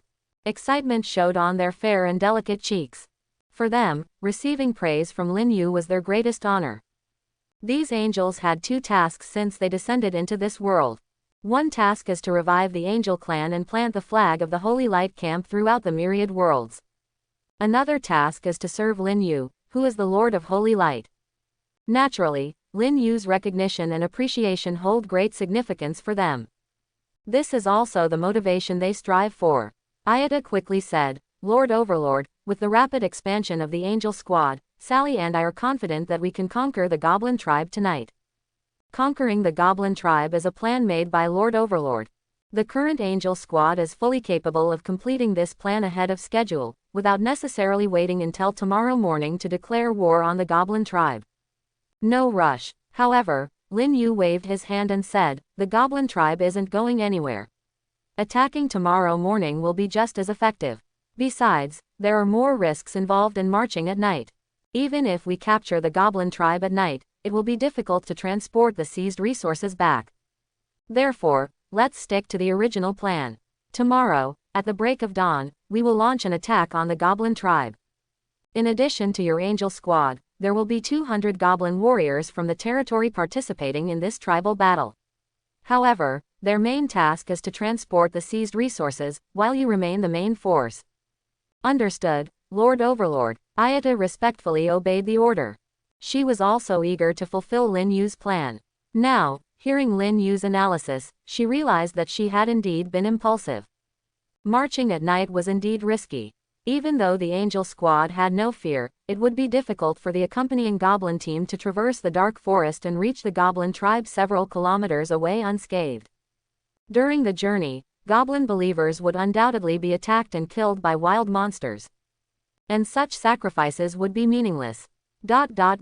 Lord Overlord, here are the hunting spoils from this afternoon. Ayata didn't forget the most important thing and handed over the spoils to Lin Yu. Among the spoils, there were no blueprints, no equipment, and no spirit rice seeds, only gold coins. However, the quantity of gold coins made Lin Yu very happy. There were a total of 375 coins. The floating island endowed professionals with the ability to instantly determine the quantity of gold coins without counting them one by one, just like they could determine the information of blueprints and equipment. Adding the 37 gold coins left from summoning the angels earlier, I now have 412 gold coins. In other words, I can summon 8 more two-winged angels. Lin Yu was very happy and immediately returned to the Hall of the Overlord, summoning 8 beautiful two-winged angels. With this, the number of two-winged angels under his command reached 53. This was a terrifying thing. Once this news spread, it would undoubtedly shock all professionals on the island. The size of the angel squad has expanded again. Let's try hunting at night, Lin Yu said to Ayata and Sally, who were following behind him, but remember, safety must be a priority. Also, do not venture too far from the territory. If you encounter danger, return immediately. The territory will protect you. At this stage, there won't be any wild monsters invading. The nighttime hunting should not last too long. You should manage your own fatigue and return to the territory to rest. Understood, Lord Overlord. Lord Overlord, rest assured, we will protect ourselves. Ayata and Sally both spoke up. Then, under Lin Yu's nod, they led a group of energetic angels out of the territory and entered the dark wilderness. Soon, the battle broke out. Lin Yu, who was in the territory, could see the dazzling sword lights cutting through the darkness. And they were not far from the territory, no more than 200 meters away. This instantly made Lin Yu alert. He knew that there were many wild monsters in the wilderness at night, but he didn't expect there to be so many. To have monsters appear within a radius of 200 meters from his territory was terrifying. However, this situation had both disadvantages and advantages. The disadvantage was that there were too many monsters to kill. But the advantage was also that there were too many monsters to kill. Whether it was a blessing or a curse would depend on whether the angel squad could withstand the pressure. The battles outside the territory are extremely intense.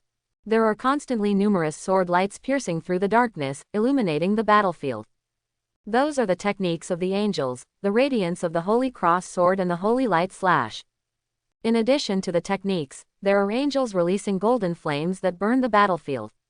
That is the angelic holy flame, capable of purifying all evil forces in the world. Under the illumination of the sword lights and holy flames, Lin Yu also saw the appearance of the monsters. One kind is a skeleton monster formed by a pile of pale bones. The other kind of monster has greenish skin, blood-red pupils, and crawls rapidly on the ground using its limbs. It looks like a hairless jackal, but upon closer inspection, it seems to have human features. Different forms, same race. Both of these monsters are undead creatures. Goblin Luan's words were correct. The wilderness at night is the realm of demons and undead. Lin Yu doesn't know what demons look like, but he has seen the undead. And there are densely packed undead. On the battlefield, there are dense clusters of undead creatures, surrounding the angelic squad like a tide, making Lin Yu's scalp tingle. It's too terrifying. Quantity has always been the advantage of the undead camp. At this moment, every angel is forced to face the siege of multiple, even dozens of undead.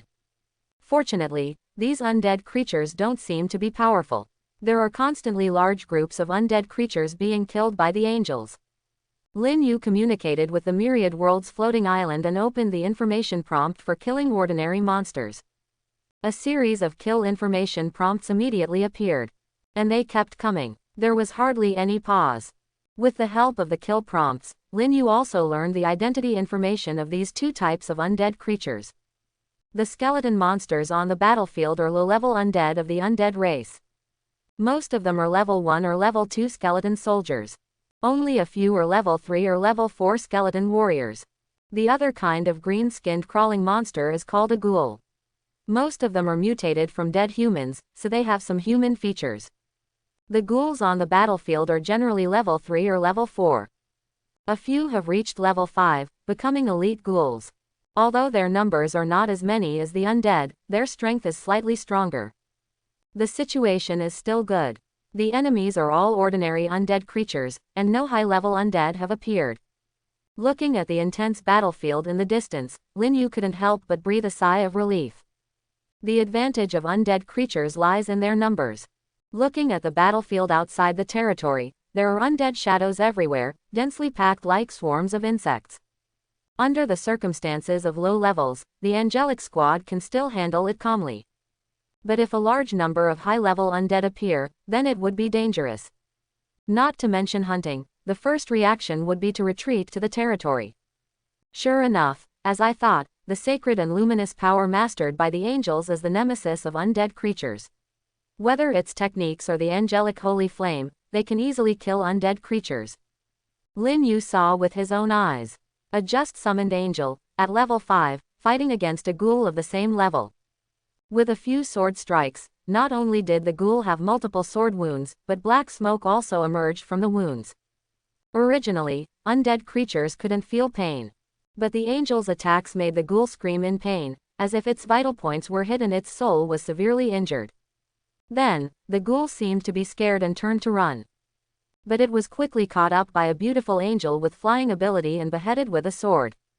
The decapitated ghoul continued to struggle on the ground, and the angel struck it with several more sword strikes, dismembering it into pieces before finally dying. There were also angels releasing golden flames on the battlefield. Under the engulfment of the holy flames, whether it was ghouls or those skeleton undead, they all turned into ashes in agonizing screams. Generally speaking, flames don't have much effect on undead creatures. But the angel's holy flames can restrain undead creatures to death. The evil power on the undead is like gasoline. As long as it touches a bit of the angelic holy flame, it immediately ignites and burns the undead to ashes. There are countless battle scenes like this. It can be directly proven that angels are the natural enemies of undead beings. Even beings of the same level, angels can easily slay undead creatures. For other factions' units, it would not be so simple to kill undead creatures, who are known as immortal beings. Take the skeleton warriors on the battlefield for example. Even if their bodies are shattered, skeleton warriors can rely on the power of the soul fire to reassemble their skeletons and continue fighting for 800 rounds. But the holy and luminous power from angels can purify the soul fire. When the soul fire is extinguished, undead creatures will die. This is the perfect counter for the faction. Before high-level undead creatures appear. These ordinary undead on the battlefield are like experience points for the angel squad. And they are experience monsters that can't be killed. Lin Yu no longer had his initial worries, and his mood became excited. He could clearly see that new waves of undead creatures were constantly pouring into the battlefield. They came one after another like a tide. And as swaths of undead creatures were harvested, both the angel squad on the battlefield and Lin Yu as the overlord gained a significant amount of primal power rewards. If they continued to kill like this, Lin Yu even suspected that he might not have to wait until tomorrow morning for his level to soar to level 4, becoming a middle-level professional. You see, he is currently at level 2 late stage. Ordinary professionals are divided into 3 ranks. Levels 1 to 3 are called low-level professionals. Levels 4 to 6 are middle-level professionals. Levels 7 to 9 are high-level professionals. Breaking through level 9 is becoming a king-level professional. Once the level reaches king level, one is considered a strong individual and is no longer an ordinary professional. This is no longer hunting, it's mass farming. It's like entering an experience instance when playing a game, gaining a large amount of experience every second. Lin Yu was very happy. He even regretted why he didn't send out the angels last night, missing out on a large amount of primal power income. However, this thought was quickly dismissed by him. Last night, he only had 7 angels under his command, which was completely inadequate to deal with the current tide of undead army. One careless move could lead to an accident. So, his previous decision was completely correct. With more than 50 angels grouped together, they can deal with the continuous tide of undead. While harvesting a large amount of primal power, there are also occasional gold coins dropping from those undead monsters. This wave is really a big profit. Primal power and gold coins are both very important things. Even without the drops of blueprints and equipment, Lin Yu was satisfied. Half an hour quickly passed. The battle outside the territory was still intense, and Lin Yu was not at all sleepy. He felt like he could stay up all night. Just at this moment, Lin Yu suddenly felt a very powerful energy surging within him. This energy was visibly transforming his body and enhancing his physical qualities at a rapid pace. After a long time, when the energy disappeared and his body stopped strengthening, he found that he had broken through his level. From level 2 late stage, he broke through to level 3. Looking at the entire floating island, this can be considered a very low level. Even the skeleton warriors harvested by the angels were at level 3 or 4. But you should know that it has been less than 48 hours since his arrival. It can be seen how terrifying Lin Yu's leveling speed is. If the floating island opened the professional level ranking, I believe Lin Yu's level would definitely be far ahead. He would easily dominate the level rankings. Chapter 31. Promoted to level 3 professional. Lin Yu was very happy, with an unstoppable smile on his face.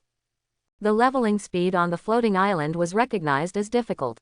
With each level increase, the required experience source power would double. This meant that one had to kill several times more monsters than before in order to level up again. As of now, most professionals on the island were still at level 1. Some didn't even reach level 1. After all, not everyone had the courage to fight wild monsters.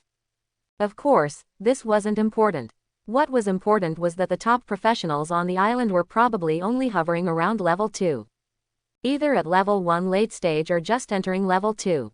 Those who reached the mid-level of level 2 professionals were few and far between, and it wouldn't be an exaggeration to describe them as rare as phoenix feathers and unicorn horns. This wasn't Lin Yu's self-speculation, but rather his inference based on the information revealed in the island's chat channel. For example, the Golden Behemoth Overlord.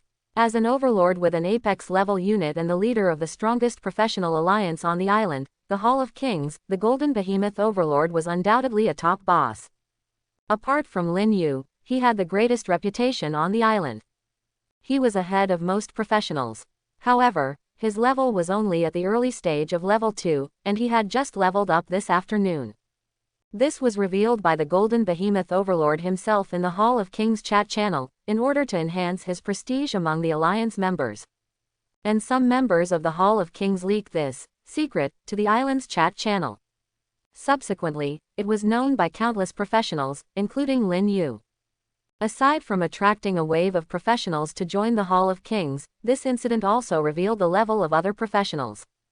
It was easy to imagine. There were very few professionals at level 2. In this situation, Lin Yu's breakthrough to level 3 seemed terrifying. Without comparison, there would be no harm. Lin Yu topping the level rankings was definitely without question.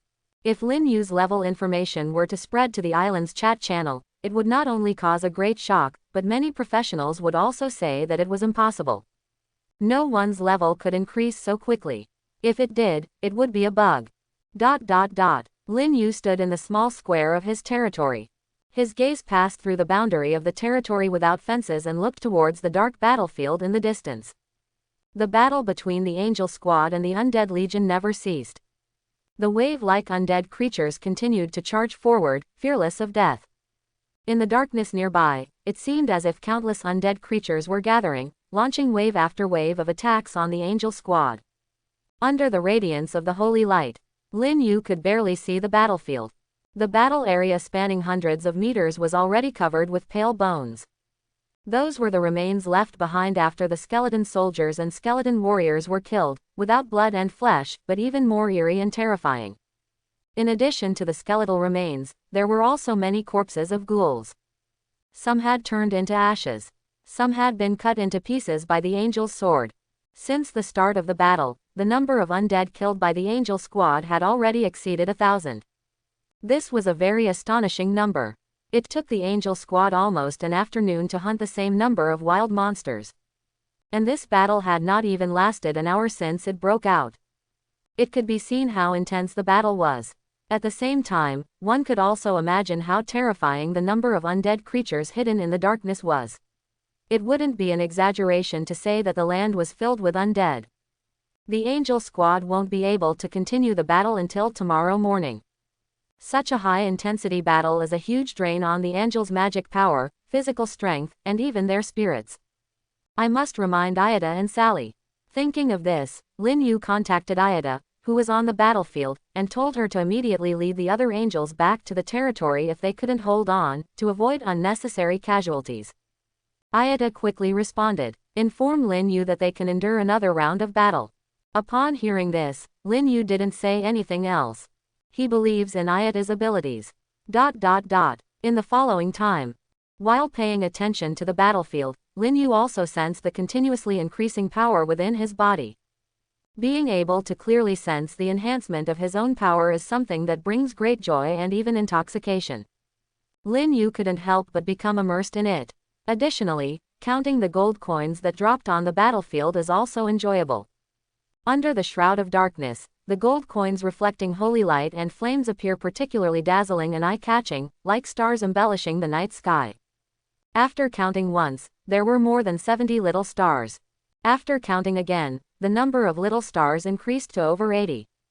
These are the ones that can be seen. There are also many gold coins hidden by the corpses of undead creatures. So there is no way to accurately count how many gold coins have dropped on the battlefield. But it can be determined that the quantity is definitely not small. Lin Yu said with some regret, "It's a pity that there are too many undead creatures on the battlefield, which leaves no time for the angels to collect the gold coins. Otherwise, I could use these gold coins to summon new angels. Let them join the battle and kill more undead." In this world, things are never perfect. Lin Yu can only put away this thought. Furthermore, the gold coins dropped on the battlefield will not disappear. At most they can be collected after the undead creatures retreat tomorrow morning, so it doesn't have much impact. Another hour passed. The angels on the battlefield no longer choose to directly confront the undead army. Under the command of Ayada and Sally, the angel squad retreats slowly towards their territory. The angels have been greatly depleted, especially their magical power, which is almost exhausted. Both their combat skills and angelic flames require the support of magical power to display their formidable power. Once the magical power is completely depleted, the strength of the angels will also be severely affected. Therefore, a temporary retreat is necessary. Even if they continue to fight, they have to wait for their magical power to recover. But at this moment, a burst of angry roars suddenly came from the darkness-shrouded jungle in the distance. The sound is completely different from the monster roars that Lin Yu usually hears. It exudes endless killing intent and gives a chilling feeling, as if the undead are howling in anger. Retreat. Ayada's expression tightened. Once again, she gave the order for everyone to retreat. The other angels also sensed the impending crisis. Instead of retreating while fighting, they instantly released all the magical power within them, killing the masses of undead creatures blocking their path. Although more undead creatures gathered nearby, the angel squad still managed to create a path leading to their territory. On this path, flames burn fiercely. That is the angelic flames that can purify all evil. The angels did not flap their wings and retreat from the sky because the sky is not absolutely safe. Instead, under the deterrence of the holy flames, the nearby undead creatures dare not approach, and can only watch as the angels transmigrate through the holy flame passage and break free from their encirclement. Roar. Many ghouls nearby roared, venting their dissatisfaction. It wasn't until another roar came that the ghouls and skeletal undead retreated like a tide, disappearing into the darkness. The undead army retreated, but it didn't end there. Soon, the darkness in the distance seemed to be torn apart by some terrifying creature, and a massive figure slowly emerged from it. The earth trembled as this figure appeared. After a moment, the figure arrived at the starting point of the holy flame passage. The still burning golden flames clearly reflected in Lin Yu's field of vision. At that moment, Lin Yu's pupils contracted sharply. What a terrifying figure is that! Although it has a humanoid form, its size reaches over 4 meters, close to 5 meters. In front of this figure, the tall and strong dual-headed demon leader can only be described as small and insignificant. It stands at the end of the holy flame passage. Its deep blue pupils stare at the angel squad that has already retreated, revealing a cold indifference. It wears a complete set of black armor, with 2 oversized swords on its back, larger and more intimidating than the wolf fang club that Lin Yu put on the shelves today. Through the eye sockets of the black helmet, it can be seen that its deep blue pupils are not real eyes, but two burning flames. That is the fire of the soul, the characteristic of the undead skeleton clan. It can be foreseen that the body wrapped in the black armor is probably also composed of a skeleton. It's just hard to imagine what race it was in its lifetime to possess such a massive body. Human, definitely not. Perhaps a giant, or maybe the legendary Titan. Lin Yu feels that the former is more likely. It is unknown whether it is due to distance or the huge gap in levels, but Lin Yu cannot see the information of this giant undead. Lord Overlord, Ayada comes to Lin Yu's side. A hint of blush appears on her beautiful jade-like cheeks. Perhaps it was caused by the intense battle just now. But no matter the reason, at least in Lin Yu's eyes, Ayada looks even more beautiful now, exuding a suffocating charm. Lin Yu has also seen beautiful women before. Su Dabin is a beauty with a score of over 90. But it has to be said that compared to Ayada's beauty, Su Dabin is still a step behind. Ayada did not notice Lin Yu's abnormality and respectfully said to him, "The magical power fluctuation of this undead creature is very strong, surpassing level 9. With my strength, I am capable of contending with a level 9 professional. But this undead creature gives me a very dangerous feeling. Its level should have reached the king level. A king level undead."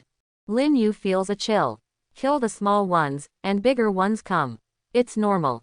But to have one this big is still beyond his expectations. Lin Yu quickly calms down and says, "Don't worry, our territory is protected by the rules of the floating island. Even if it is a king-level boss, it can't come in. The rules of the floating island cannot be broken by a mere king-level creature." Okay, Ayada nods. Then she firmly says to Lin Yu, "Please give me some time, Lord Overlord. Once I reach level 9, I will slay this undead heretic, purify its soul, and cleanse its disrespect towards you." In Ayada's eyes, this king-level undead intruding into the territory of the Lord of Holy Light and looking down upon the Lord of Holy Light's subjects with a cold gaze is not only disrespectful but also an unforgivable sin. Once she reaches her power spike, she will kill this guy. "Alright, I'll wait." Lin Yu smiles. Indeed, pressure brings motivation. Ayada can't wait to reach level 9.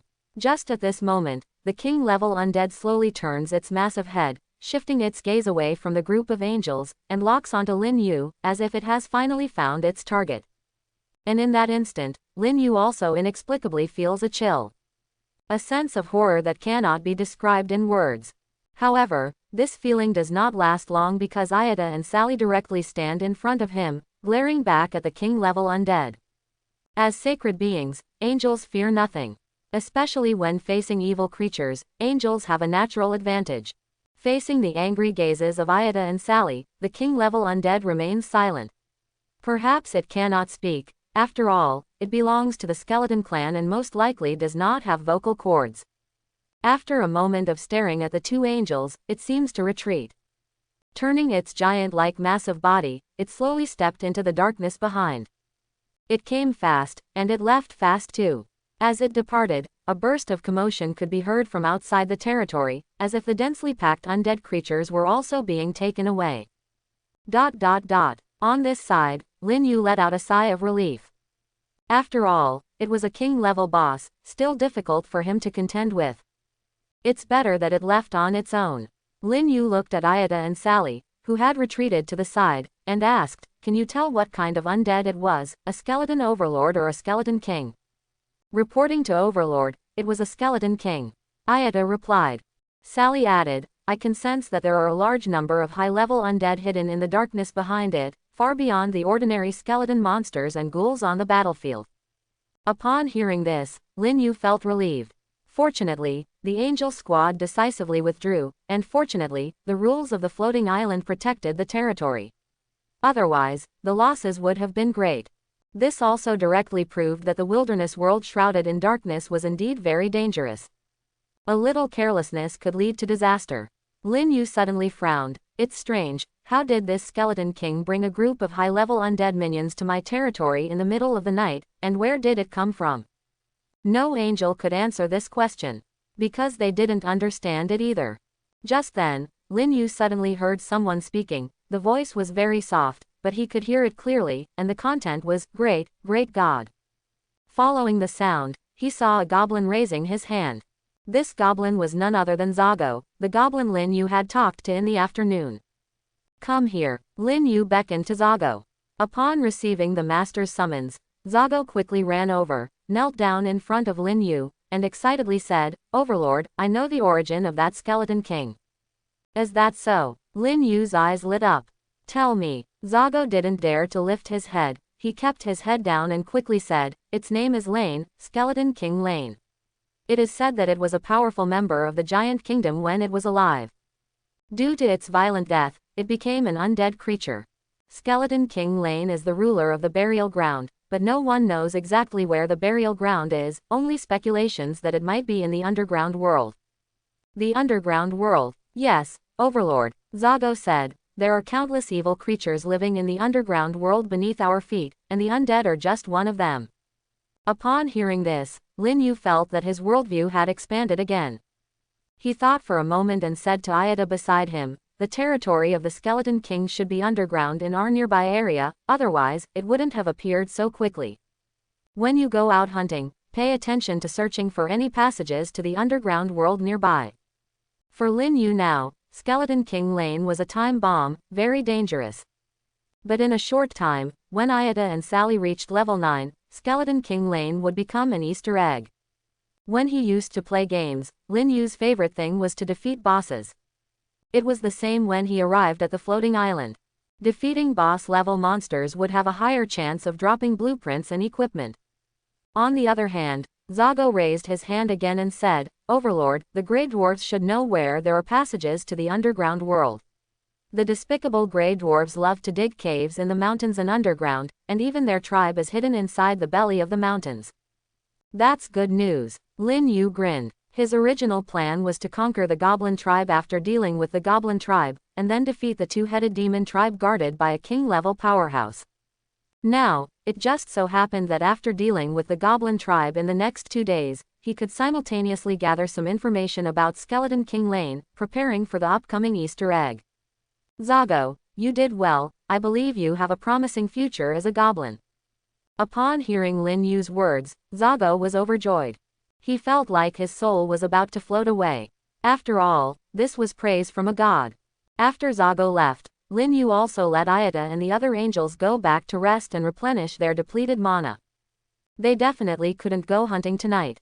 The angel squad needed to rest and wait until tomorrow morning to capture the Goblin tribe. This is the second night after arriving at Floating Island. Lin Yu didn't sleep well. In a daze, he could always hear unknown creatures roaring and howling near his territory. He was awakened several times in the middle of the night. He suspected that it was the Skeleton King, Lane, who sent undead creatures to shout and disturb his sleep because he couldn't invade his territory. Every time he thought about this, Lin Yu became more determined to defeat the Skeleton King and open the Easter egg. The next morning, Lin Yu yawned and woke up from bed. On the bedside table, there was breakfast prepared by the angels for him. Fresh fruits, grilled meat, and honey water, just like yesterday. Indeed, it was due to limited conditions. Otherwise, the angels would definitely find ways to serve Lin Yu. For the angels, Lin Yu, as their Lord of Holy Light, had the right to enjoy the best things in the world, no matter what it was. While eating breakfast, he was also browsing the island trading platform. From time to time, he would also open the chat channel next to it to see what the professionals were doing that day or if there were any more leaks. This was also part of Lin Yu's daily work. After breakfast, Lin Yu walked out of the second-floor bedroom and came to the hall of the Overlord on the first floor. At first glance, he saw the pile of gold coins in the hall. There were a lot of them, more than 200. Obviously, this was the harvest from the angel team's group farming of undead monsters last night. While Lin Yu was still asleep, the diligent angels had already cleaned up the battlefield. And they piled up the collected spoils in the hall of the Overlord. At this moment, the angel team was not in the territory. They had already gone to the Goblin tribe. In addition to the angel team, there was also a transport team consisting of about 200 goblin warriors and goblin heroes accompanying them. If nothing unexpected happened, the battle with the tribe would soon begin. A total of 264 gold coins. You can summon 5 two-winged angels. In addition, the spoils are not just gold coins, there are actually 2 pieces of equipment. A bone sword and a defensive leather armor.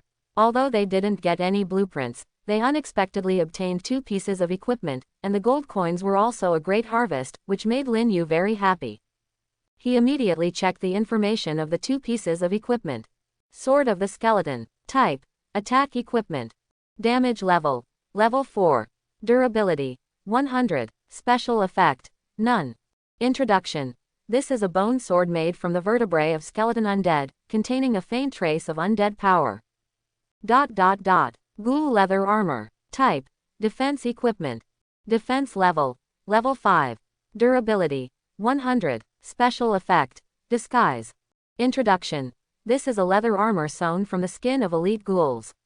Wearing it, you will become a member of the ghouls, making it difficult for ordinary undead creatures below level 5 to see through your disguise.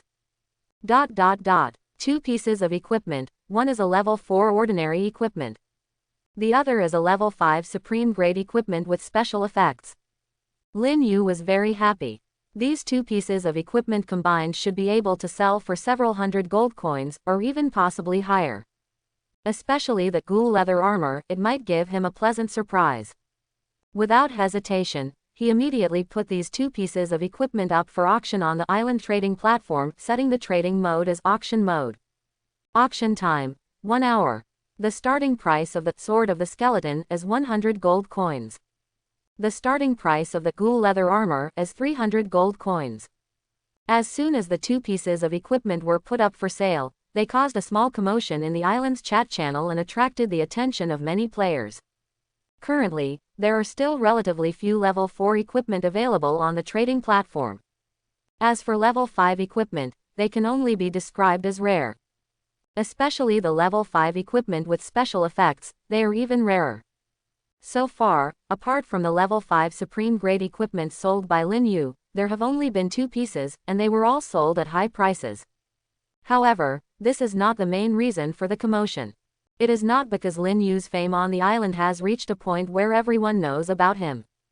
It is because of the secret behind the Sword of the Skeleton and the ghoul leather armor. Island chat channel. No wonder Lin Yu is so amazing. He has put up 2 pieces of equipment, and one of them is a supreme grade equipment. I am completely envious of Lin Yu, it has changed my whole appearance. At Lin Yu, please take care of me. By the way, haven't you noticed something? The 2 pieces of equipment that Lin Yu put up for sale are all equipment for the undead faction. Just undead equipment, what's so strange about that? If Lin Yu can even get level 8 supreme grade equipment, not to mention level 5 supreme grade equipment. That's not the point. The point is I suspect Lin Yu has started hunting at night. Because generally, undead faction monsters only appear at night. It seems like that's true.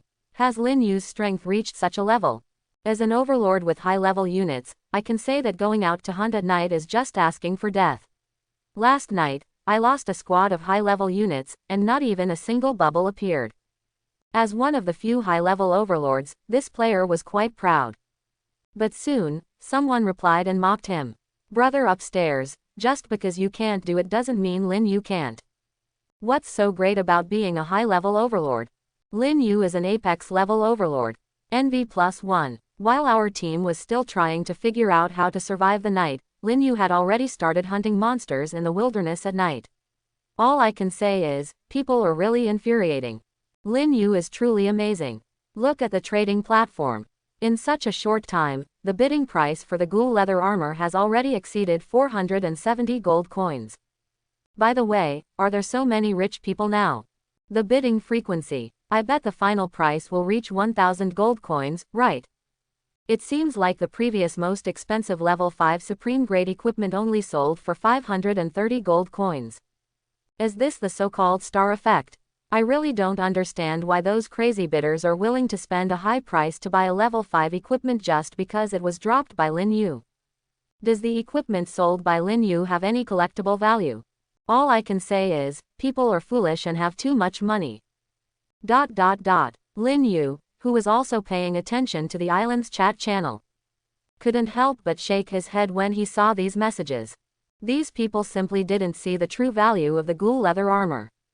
And those who did realize the value behind the ghoul leather armor were either bidding crazily or regretting not having enough gold coins to participate in the auction.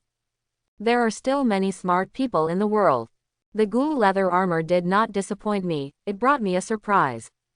Lin Yu hoped that the final price of the ghoul leather armor would be astonishing.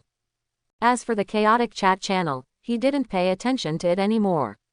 Instead, he used his mind to communicate with the myriad world's floating island and summoned a black hole. Shortly after, 5 beautiful figures flew out of the black hole. They were 5 charming 2-winged angels. After this summoning, Lin Yu was left with only 26 gold coins. This made him sigh. For him, as an overlord, no amount of gold coins is enough. Just summoned 5 2-winged angels, Lin Yu also dispatched them. Let them join the angel squad. So far, Lin Yu has a total of 58 2-winged angels. Among the many angels, Ayata and Sally have the highest level, level 7 late stage. Vina and Josie also successfully broke through to level 7 in the battle against the Undead Legion last night. The 3 angel sisters, as well as the summoned Rui and Helen, have all entered level 6 late stage. In addition to them, several angels also advanced to level 6 last night. In yesterday's battle, the angel squad gained more than Lin Yu because they were the ones who killed the undead monsters and received the majority of the origin power rewards. 4 level 7s, 8 level 6s, plus dozens of angels and 200 elite goblin followers, it's enough to capture the goblin tribe. Although they were unable to summon the 4-winged angel as desired and have the 4-winged angel lead the attack on the goblin tribe, with the current strength of the angel squad, capturing the goblin tribe is still not a problem. Only Lin Yu himself feels a bit regretful. But there is no way, lacking the fence blueprint, the territory cannot be upgraded. And without upgrading the territory, he cannot summon the 4-winged angel.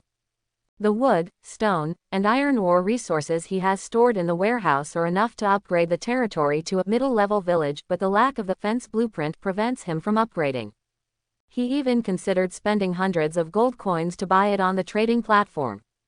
Of course, he is not the only one troubled by the territory upgrade. Other overlords also cannot upgrade their territories. Lin Yu already has 2 of the 3 prerequisite buildings for upgrading the territory to a middle-level village, the warehouse and the arrow tower, while other overlords may not even have one. So, his development speed is still very fast. Arriving outside the hall of the overlord, Lin Yu saw more than 100 goblins gathered in the nearby small square. These goblins are all ordinary goblins, generally at level 1, with very low combat power, only suitable for logistical work. Now, the goblins are dissecting the monster corpses. These monster corpses were left behind yesterday. There are still hundreds of monster corpses left to be dissected. Then he looked at the battlefield from last night.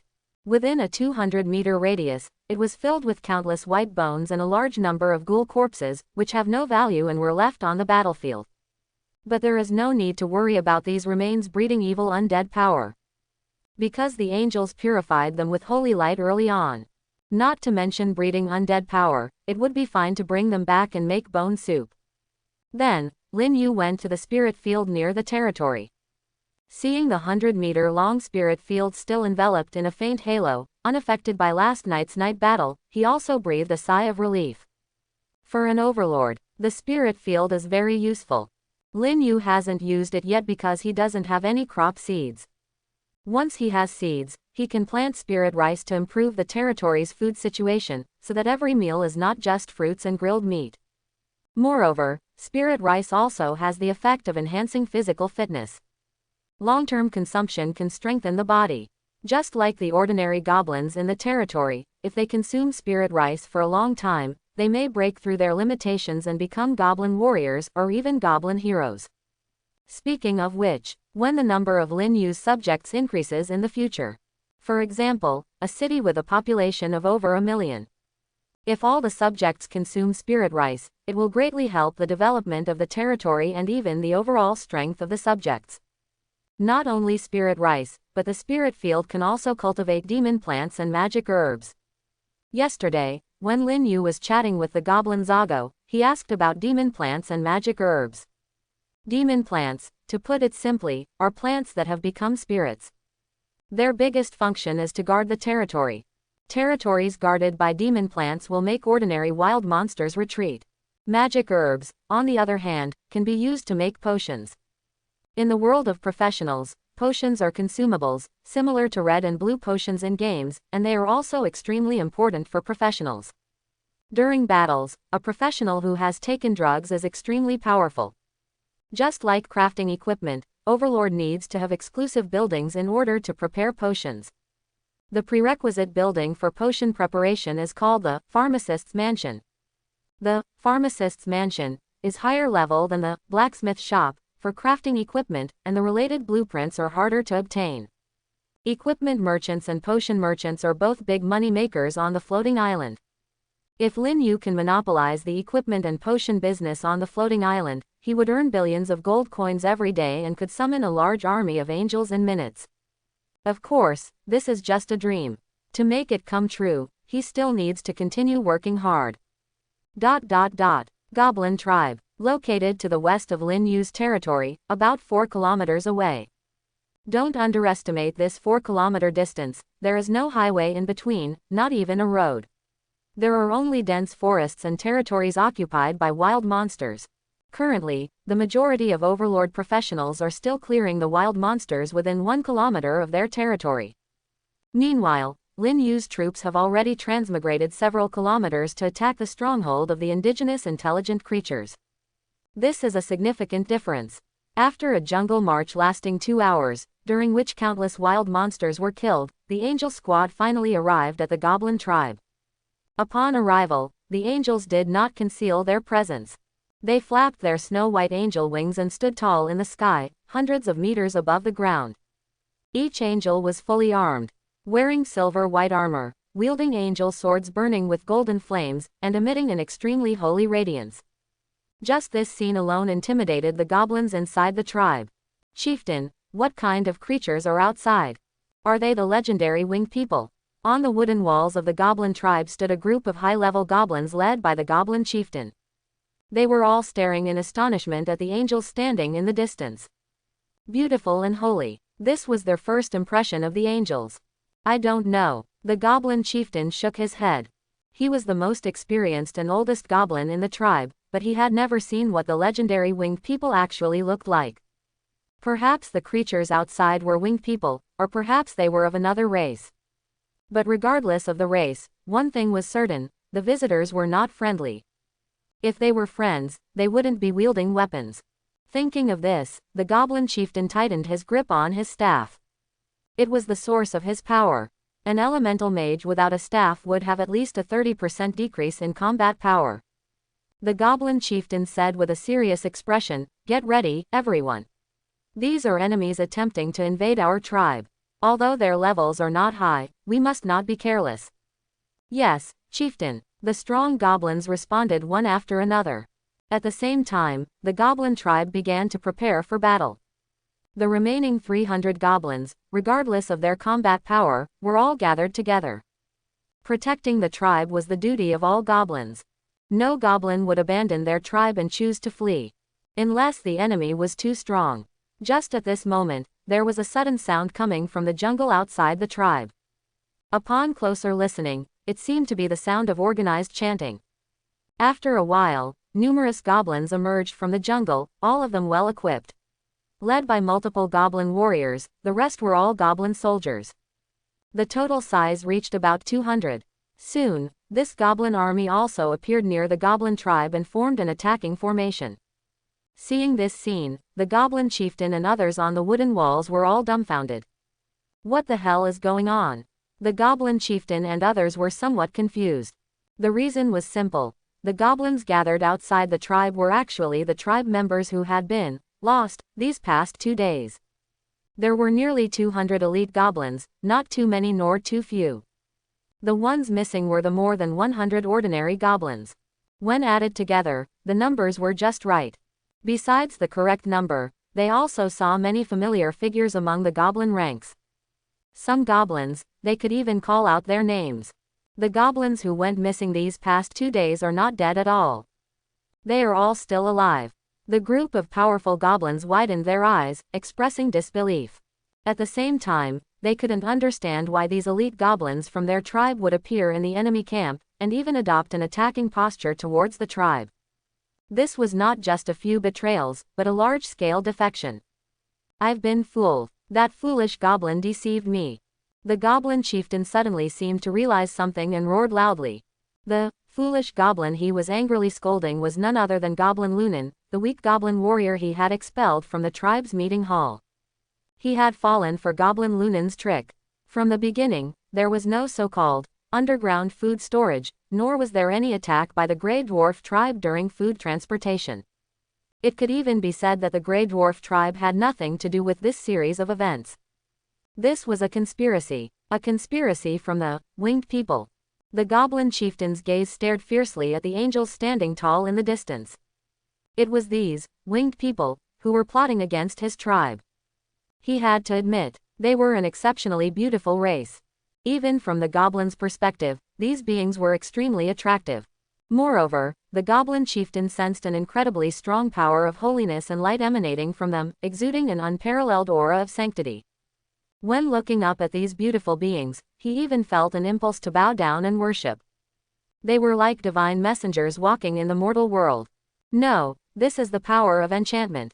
The goblin chieftain instantly snapped back to reality and exclaimed in shock and anger, their beauty is only skin deep.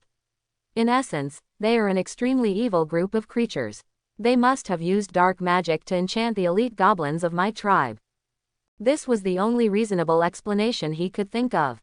Besides the evil magic that could enchant souls, he couldn't think of any other way for so many elite goblins of the tribe to betray them in such a short time.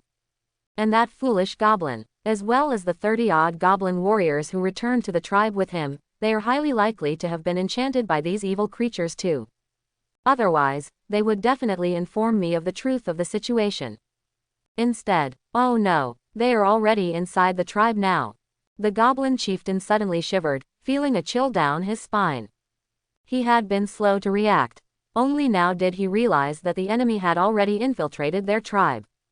The goblin chieftain didn't dare to hesitate and quickly ordered a nearby goblin warrior. You, quickly go and capture Lunan and all the goblin warriors who returned to the tribe with him. What? The goblin warrior looked confused.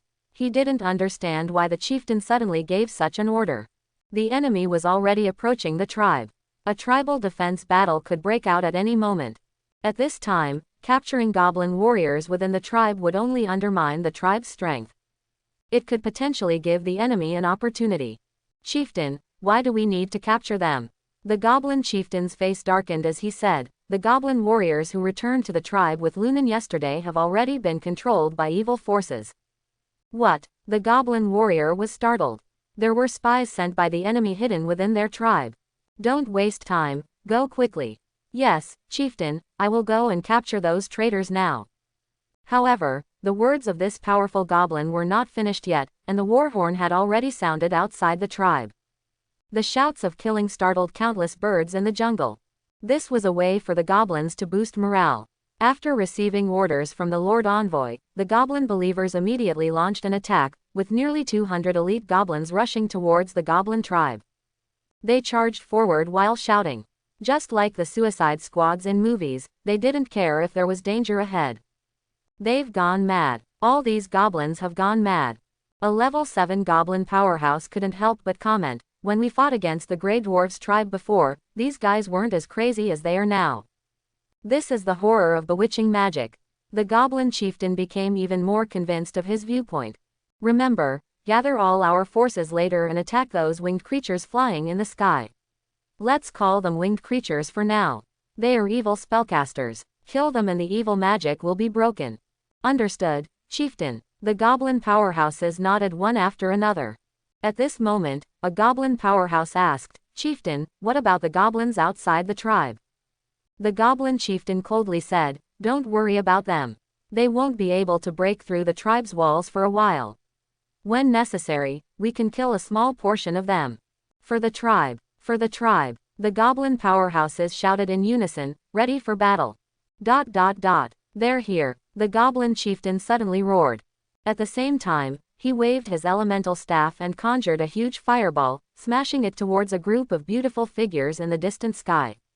At this moment, dozens of two-winged angels were descending from 100 meters high, wielding holy swords. It could be seen that each angel's holy sword was burning with dazzling golden flames, and their angelic wings behind them emitted a holy and dazzling light. It was an exceptionally beautiful scene. With a loud bang, the fireball, with a diameter of nearly 1 meter, was forcefully slashed in midair by a cross-shaped sword light. The scorching flames instantly enveloped an area of tens of meters in radius. It seemed spectacular, but it posed little threat. Because the fire elemental magic power within it had been destroyed, turning into ordinary flames. Led by Iota and Sally, dozens of two-winged angels rushed through the sea of fire without hesitation and entered the goblin tribe below. "This doesn't make sense," the goblin chieftain exclaimed. He was a level 9 elemental mage. The power of the fireball spell he released was enough to kill an 8th level professional. But those angels, whose highest level was only mid-7th level, were able to slash his fireball spell, even destroying the magic runes attached to the fireball. How could their strength be so powerful with only 7th level? This completely baffled him. However, before he could think too much, the angelic squad's attack had already arrived.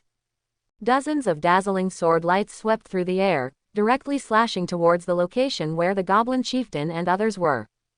Dodge! The goblin chieftain sensed a highly threatening aura within these sword lights. After a roar, he jumped down from the wooden wall. The other goblin powerhouses were also frightened and immediately took cover. But a few slow goblin warriors were instantly cut into pieces by these sword lights. Boom boom boom boom. The sword lights didn't lose momentum. In the blink of an eye, they hit the wooden wall again. In a scene of flying wood chips, a gap several meters wide appeared in the wooden wall. Kill them. Charge in and save those ignorant goblins. Salute the great Lord of Holy Light. Praise the Holy Light. Nearly 200 elite goblins rushed into the goblin tribe through the gap. As if receiving a signal, inside the tribe, more than 30 goblin warriors led by Goblin Lunan immediately rebelled. They praised the holy light and eternal faith while wielding their weapons to attack the nearby goblin tribesmen. Enemies were both inside and outside. For a while, the goblin tribe fell into chaos. "Lunan, what are you doing? I am your uncle. How dare you betray the tribe, betray the chieftain, and even point your weapon at me? Are you crazy?" In the chaotic goblin tribe, an elderly goblin roared in anger. Lunan, the goblin who had already gone mad from his scolding, swung his long sword without hesitation, knocking out a nearby tribal goblin with the back of his sword. "I am not crazy. It's the ignorance of the tribe's people. Beryl, the goblin chieftain, is incapable of leading the tribe to glory. He can't even deal with the despicable grey dwarves. Only the great Lord of Holy Light can revive our goblin race. Uncle, believe in the Lord of Holy Light with me. The gods will protect us." Lunan, the goblin, held his sword and took step by step towards the elderly goblin. The old goblin exclaimed in fear, "Put down your weapon first, let's sit down and talk." Lunan shook his head and said, "The Lord of Holy Light is a merciful deity, giving the tribe a chance for self-redemption, but only this one time. Uncle, trust me, I won't harm you. Can you put down the weapon before we talk?" "No. Seeing Lunan approaching with his sword, the elderly goblin became frightened and immediately shouted, "Don't come any closer, I will listen to you, I will believe in the holy light with you." "All right, uncle, now I need you to kneel on the ground, without any other meaningless actions. After the tribal battle is over, the respected holy envoy will ignite the flame of faith for you." "I understand, can you stay away from me?" "All right, uncle." Lunan turned and left. Meanwhile, the elderly goblin kneeling on the ground looked around, preparing to find an opportunity to escape. But soon he realized that the goblin followers had surrounded the entire tribe. Those goblin tribal members who refused to bow their heads to the holy light were either struggling in difficult resistance or had already been knocked unconscious on the ground. He couldn't escape. What's more, even if he successfully escaped the tribe, where could he go? Without the protection of the tribe, he would eventually become food for the wild monsters. Thinking of this, the elderly goblin immediately surrendered. He no longer thought about escaping, but hoped that the tribe's strong leaders, led by the goblin chieftain, could successfully repel the invaders, so that he wouldn't have to become a follower of the Lord of Holy Light. Just like the Goblin Chieftain, the elderly goblin also believed that the goblin followers were being controlled by dark magic. Naturally, that Lord of Holy Light must be an evil god. And an evil god should never be worshipped. Otherwise, it would undoubtedly bring disaster to the tribe, and even the entire race. In less than 10 minutes, Lin Yu's 200 elite goblin followers had taken control of the entire goblin tribe. Inside the goblin tribe, although there were more than 300 goblins, most of them were ordinary goblins. The strong members of the goblin tribe had already been surrounded by the angel squad. The goblin followers, who had no opponents, easily occupied the goblin tribe. At a glance, there were goblins kneeling on the ground everywhere in the tribe. There were also some goblins who had been knocked unconscious by physical means, lying around in disarray. Our mission is complete. Now we just need the holy envoys to finish preaching to Chieftain Beryl, and this tribal redemption battle can come to an end. Praise the great Lord of Holy Light. With the guidance of the gods, our goblin tribe will definitely walk towards the light. The goblin followers were filled with fanaticism. They all envisioned a glorious future for the goblin tribe. As for the tribal goblins forced to kneel on the ground, they were all filled with fear and unease, thinking that the goblin followers were all crazy. In this world, there was no longer a need for faith. They were now hoping that the elderly goblin chieftain could achieve victory and come to save them. Are all legendary winged beings this powerful? On the battlefield, the goblin chief's eyes were bloodshot as he continuously swung his elemental staff, unleashing huge fireballs that rained down on the 4 angels besieging him. However, his elemental magic was completely useless, unable to pose a significant threat to the enemy. Every fireball he released was shattered in midair by dazzling sword lights, leaving nothing but scorched earth in its wake. The 4 angels besieging the goblin chief were all level 7. Ayata and Sally were the main attackers, while Vina and Josie provided support. Together, they forced the goblin chief to retreat, all the way from the wooden walls of the tribe to the grand meeting hall that held countless glories of the goblin tribe. As for the other powerful goblins, they had long been surrounded. Their situation was even more perilous, as dozens of angels were closing in on them.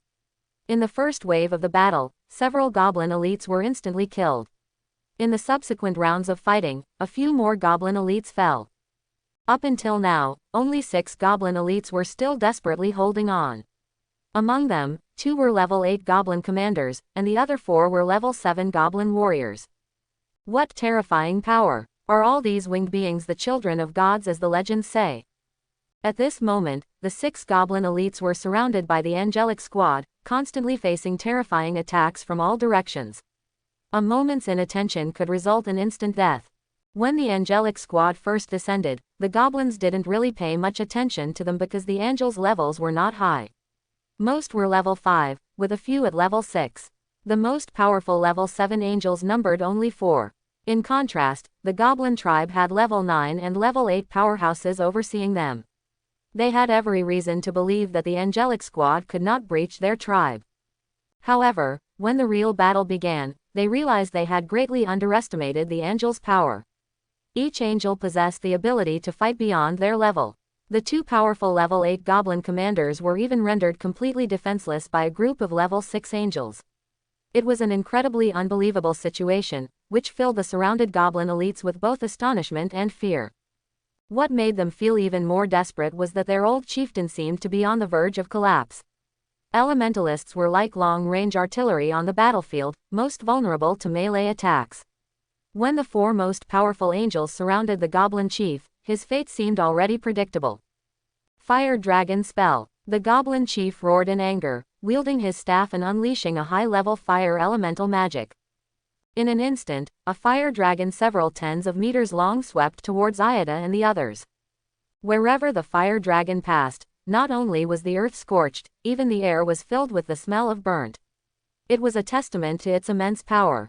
However, Ayata and the others did not retreat. From a distance of several tens of meters, they swung their angelic swords towards the fire dragon.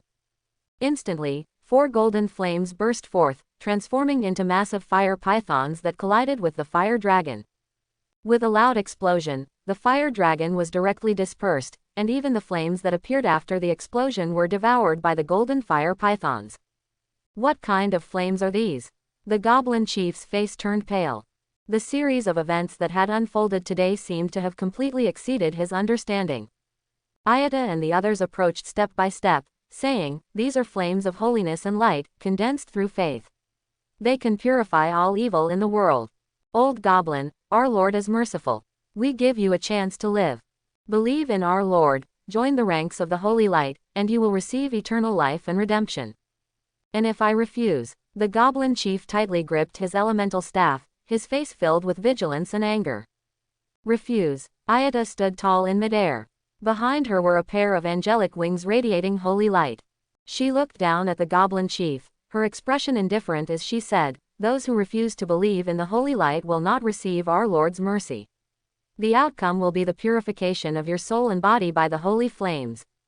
The so-called purification of the body and soul, in simpler terms, means being burned to death on the spot. The face of the goblin chief turned extremely ugly. There was anger and fear. He had a deep understanding of the power of the angel's holy flame. He had personally experienced how his unique mastery of high-level fire elemental magic, the fire dragon spell, was directly burned to extinction by the angel's holy flame in a clash of flames. If it were him, he would have been burned to ashes.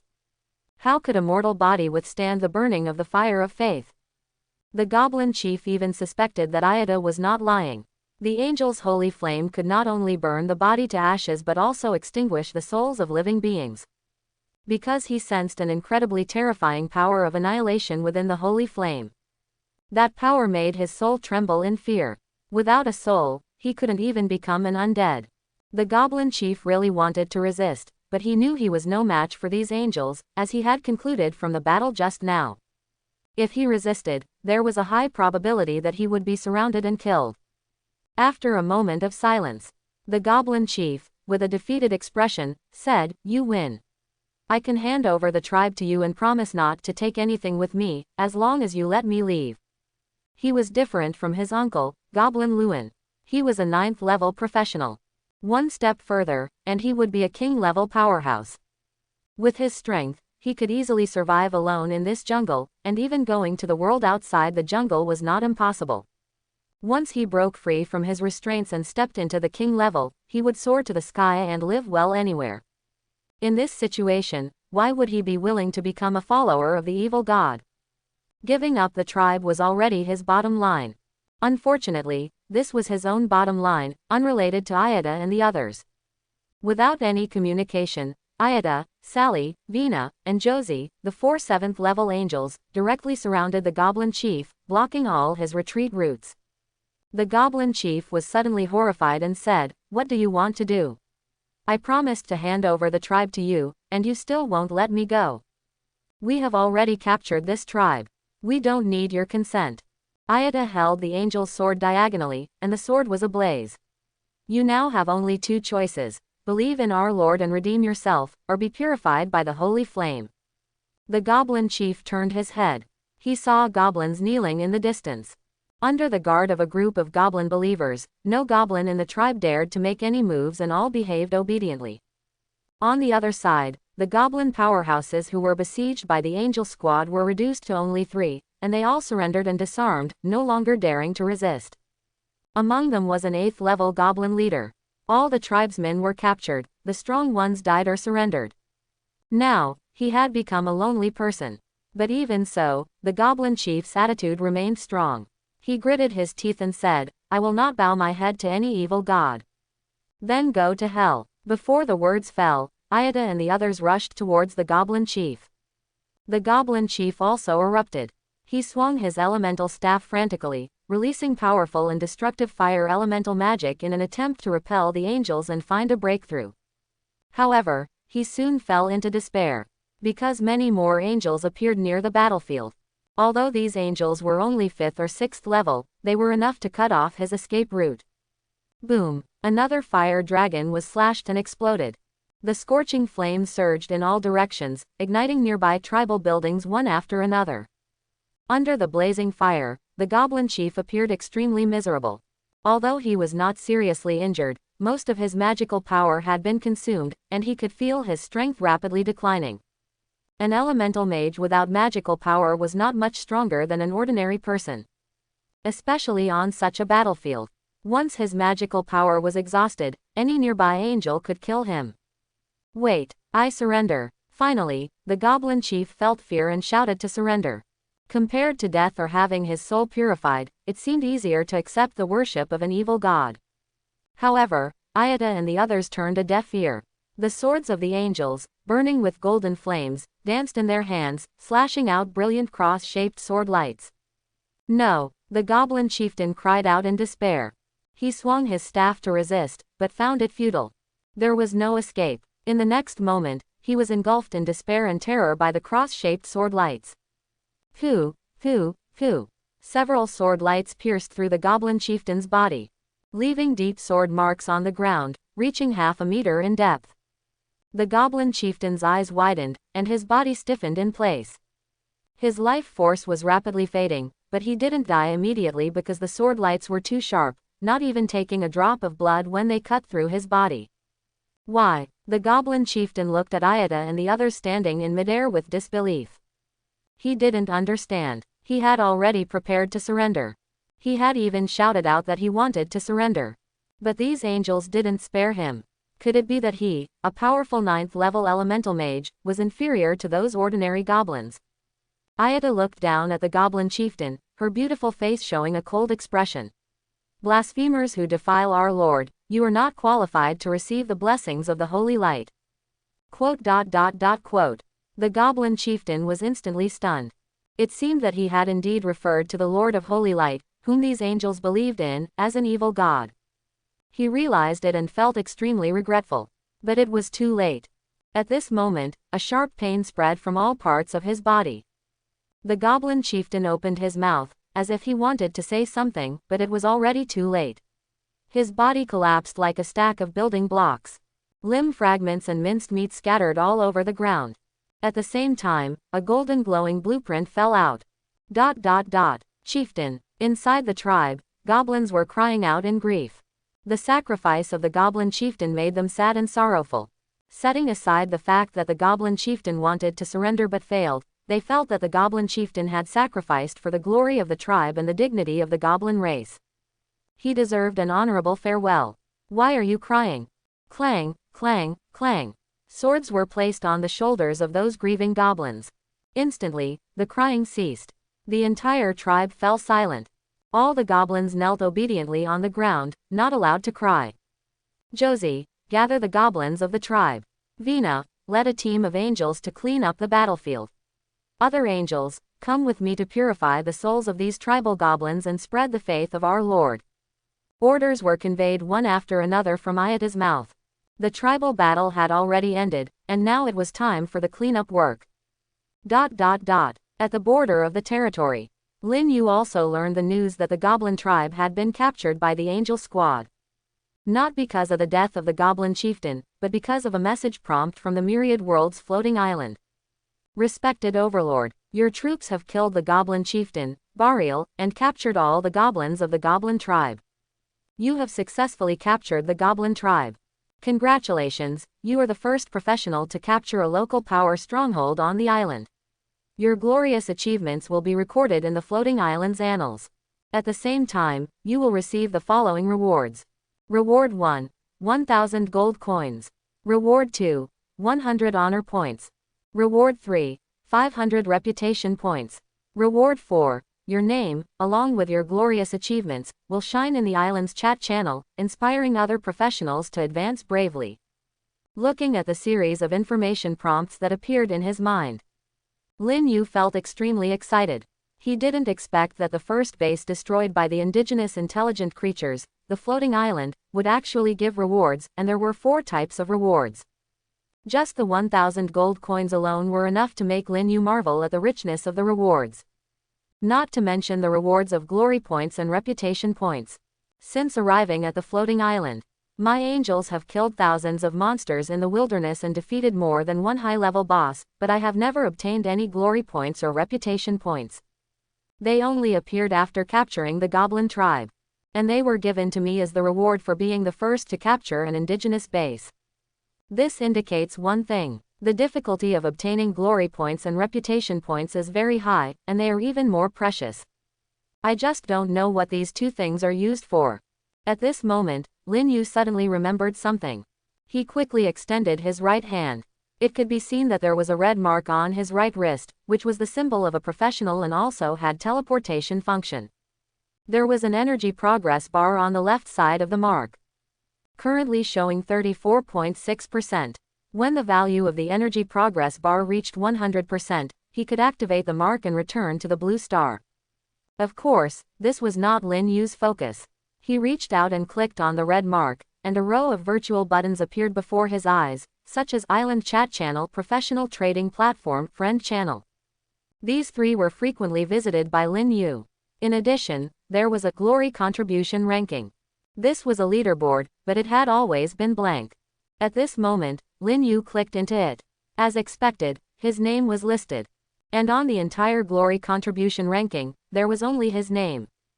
Glory Contribution ranking. First place, Lin Yu, 100 glory points. Profession, Overlord, no title.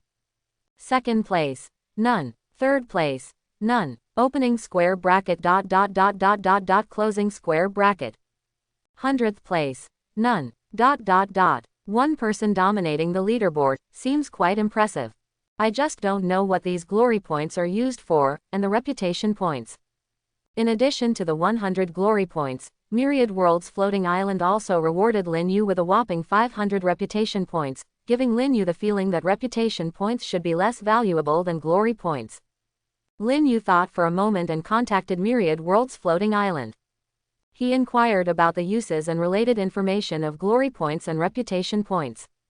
Soon, he received a reply from Myriad Worlds Floating Island. Glory points are one of the most precious things on Myriad Worlds Floating Island. You can use them to exchange for anything you want, including but not limited to special blueprints, divine weapons, and origin power.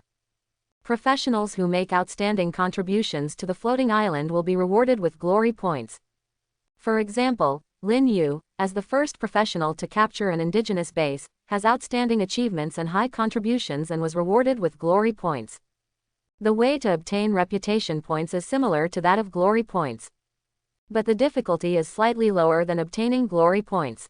The higher your reputation points, the greater your fame in the indigenous world of the floating island, and the easier it is to gain the active allegiance of the indigenous intelligent creatures. When establishing a kingdom, there are reputation point requirements. After listening, Lin Yu also had a specific understanding of glory points and reputation points. As for reputation points, it's not important. Whether he has a high reputation or not doesn't matter much. He has the super apex level unit, the angel, and is not obsessed with the active allegiance of the indigenous intelligent creatures. Conquering them by force is also the same. The main thing is to establish a kingdom, which requires a certain amount of reputation points. This is very important. Overall, the cost-effectiveness of glory points is higher than that of reputation points because they can be used to exchange for what professionals need. Then, Lin Yu found the exchange button on the glory contribution ranking. As soon as you click in, you will see the items for exchange, densely packed and countless. Brave Set King level, 500 glory points. Hidden Cape, Saint rank, 800 glory points. Space-Time Ring, Demigod Artifact, 2000 glory points. Curse of the Beast King, Divine Weapon, 5000 glory points. Exclusive Troop Quantity Blueprint, 300 glory points. Troop Evolution Blueprint, 100 glory points. Pharmacist's Mansion Building Blueprint, 300 glory points. Apex Level Troop Building Blueprint, 10,000 glory points. Level 1 Spirit Rice Seed, 10 glory points. Level 2 Spirit Rice Seed, 20 glory points. Black Bone Bloodvine Monster Plant, 300 glory points. Immortal Flower Monster Plant, 2000 glory points. At a glance, there are countless rare items, ranging from divine weapons and apex level troop building blueprints to level 1 Spirit Rice Seeds that can be exchanged for just 10 glory points. The abundance of items left Lin Yu dumbfounded. His eyes were dazzled. His mouth watered, but the result was that he couldn't afford most of the items. He only had a measly 100 glory points. To think that even Apex-level troop building blueprints are available, it's simply terrifying. Lin Yu looked at the item information on the exchange menu and couldn't help but gasp in astonishment. The Apex-level troop building blueprint can be considered the island's Apex-level treasure. At this stage, Overlord professionals, including Lin Yu, summon troops from the Hall of the Overlord, which are exclusive troops randomly obtained and cannot be changed. As for the troop building, it is another way to summon troops. Just like the barracks in the game. After building it with blueprints, troops can be summoned using gold coins. The troop building does not conflict with the troops summoned from the Hall of the Overlord, it is simply an additional channel to summon other troops. And these building blueprints can allow Overlord professionals to change their destiny. For example, a low-level Overlord, after obtaining the troop building blueprint that can summon Apex-level troops, can directly promote to an Apex-level Overlord. This is extremely terrifying. However, the probability of such a destiny-changing event is also extremely low. Lin Yu had reason to believe that it was basically impossible for professionals to obtain the Apex-level troop building blueprint by killing monsters. As for the Apex-level troop building blueprint in the exchange menu, it requires a whopping 10,000 glory points, even more expensive than the divine weapon, Curse of the Beast King. So, it's just for show. Lin Yu had no intention of gathering 10,000 glory points to exchange for it. In front of his unique troop, the Angel, all Apex-level troops were meaningless. I only have 100 glory points now, and there aren't many items I can exchange for. Lin Yu was not in a hurry. He needed to study carefully. If he couldn't find a desirable item for exchange, he could also save up his existing glory points. Every little bit counts. Maybe one day, he would be able to exchange for the divine weapon or a powerful great monster. Just as Lin Yu was contemplating which item to exchange for, the island's chat channel erupted completely. The reason behind it was the fourth reward given to Lin Yu by the floating island. Your name and your glorious achievements will shine in the island's chat channel, inspiring other professionals to forge ahead. What does this mean? It's similar to a world announcement in the game. If a world announcement is made, how could the island's chat channel not be in an uproar? After all, Myriad World's floating island made a grand entrance. At this moment, at the top of the chat channel on the island, rows of golden characters are eye-catching and dazzling. Congratulations to Overlord Lin Yu for capturing the local stronghold of the Goblin tribe. As the first Overlord to capture a local stronghold, Lin Yu is rewarded with 1,000 gold coins, 100 honor points, and 500 reputation points. I hope all professionals can take Lin Yu as an example and make outstanding contributions to the unification of the floating island. These rows of golden characters are prominently displayed, shining with nobility, allowing every professional who enters the chat channel to see them at the first moment. This is the world announcement. It is also a way of becoming famous that any professional would envy. If there were still people who didn't know Lin Yu's name before, then now, such people are absolutely rare. Unless they don't enter the chat channel. But obviously, that's impossible. Because whether it's bragging in the chat channel or collecting various information, these are the daily routines of professionals. So, Lin Yu is completely famous this time. His name is remembered by all professionals on the island at this moment. It's simply known by everyone. It dominates the entire floating island.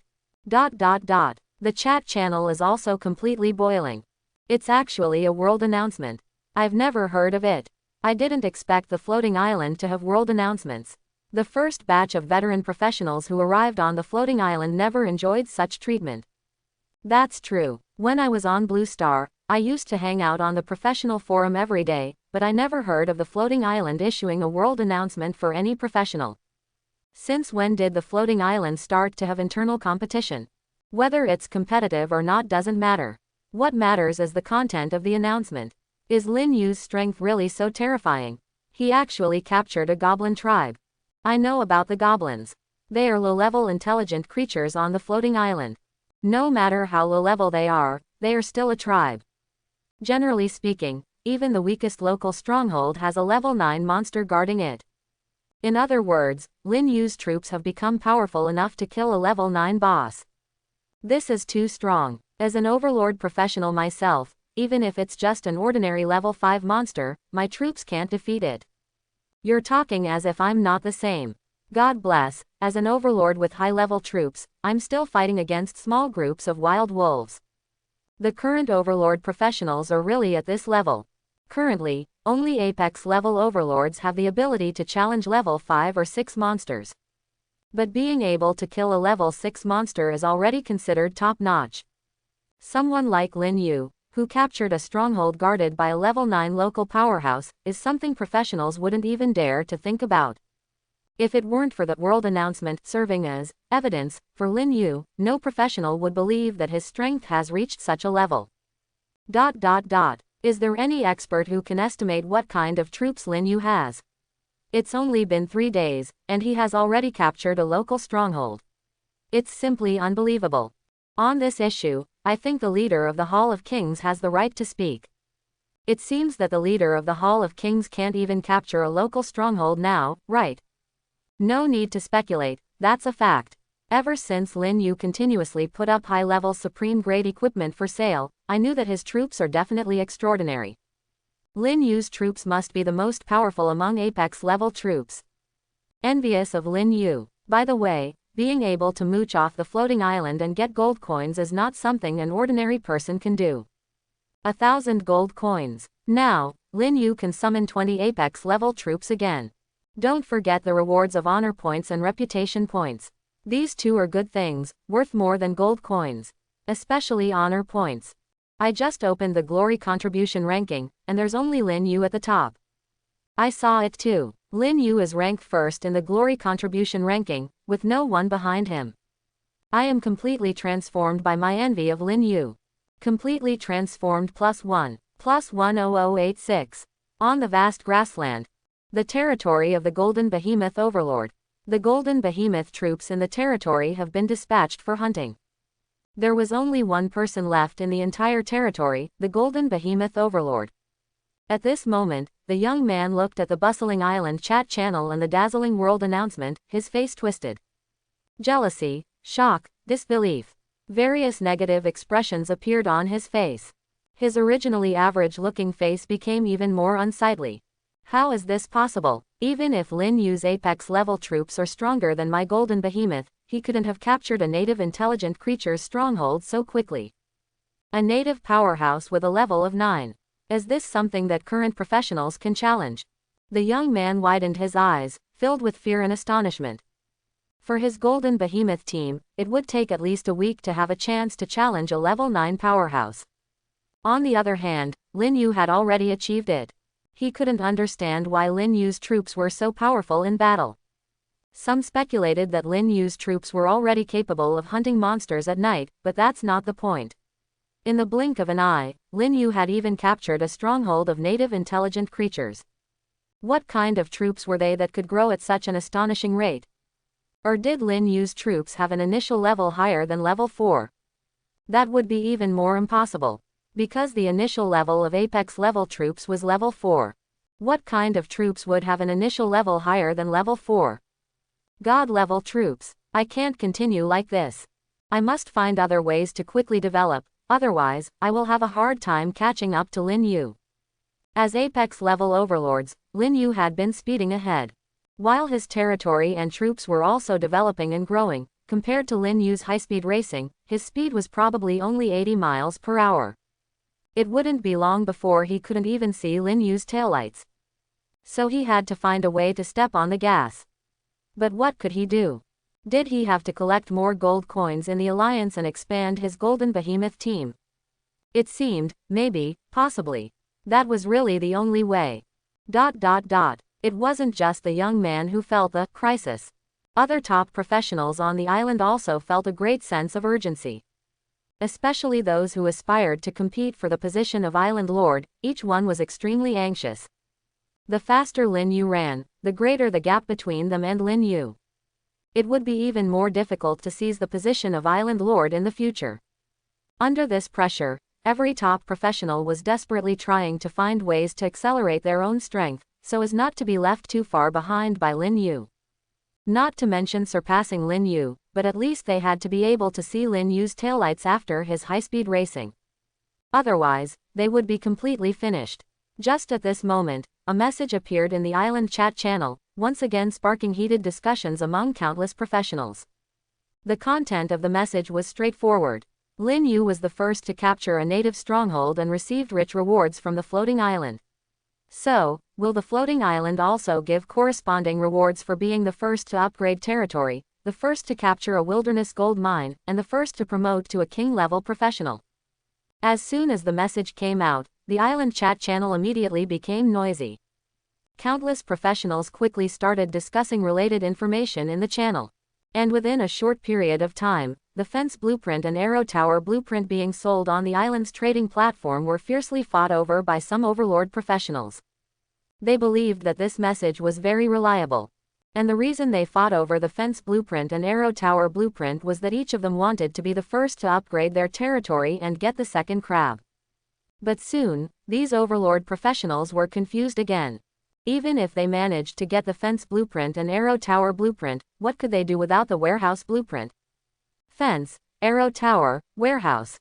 These were the three essential buildings for upgrading the territory to a middle-level village. One couldn't be missing, but on the trading platform, there was no trading information for the warehouse blueprint. The drop rate of the warehouse blueprint was even lower than that of the fence and arrow tower blueprints. It's okay, no rush. The warehouse blueprint hasn't appeared at all, so Lin Yu definitely doesn't have it either. I still have a chance to get this reward. This was the thought of many overlord professionals, perhaps also a way to comfort themselves. At this moment, the alliance channel of Hall of Kings is very lively. As the strongest professional alliance on the island, the number of members in Hall of Kings has exceeded 150,000. This is a terrifying number. If all these alliance members can be used by the Golden Behemoth Overlord, he will have a great advantage in the future battle for the island. It is precisely because of this that sometimes, the Golden Behemoth Overlord doesn't even pay attention to Lin Yu. He thinks that he is just temporarily behind. With the support of Hall of Kings, he will eventually surpass Lin Yu. And at this moment, the Alliance channel of Hall of Kings is in a huge uproar because of a statement made by the Golden Behemoth Overlord. This young overlord is up to his tricks again. This time, he didn't use the excuse of forming a core team to collect gold coins from Alliance members, nor did he ask for loans. Instead, he directly crowdfunded. He believes that as an apex-level overlord and the prestige of being the Alliance leader, it is completely acceptable to crowdfund some gold coins within the Alliance.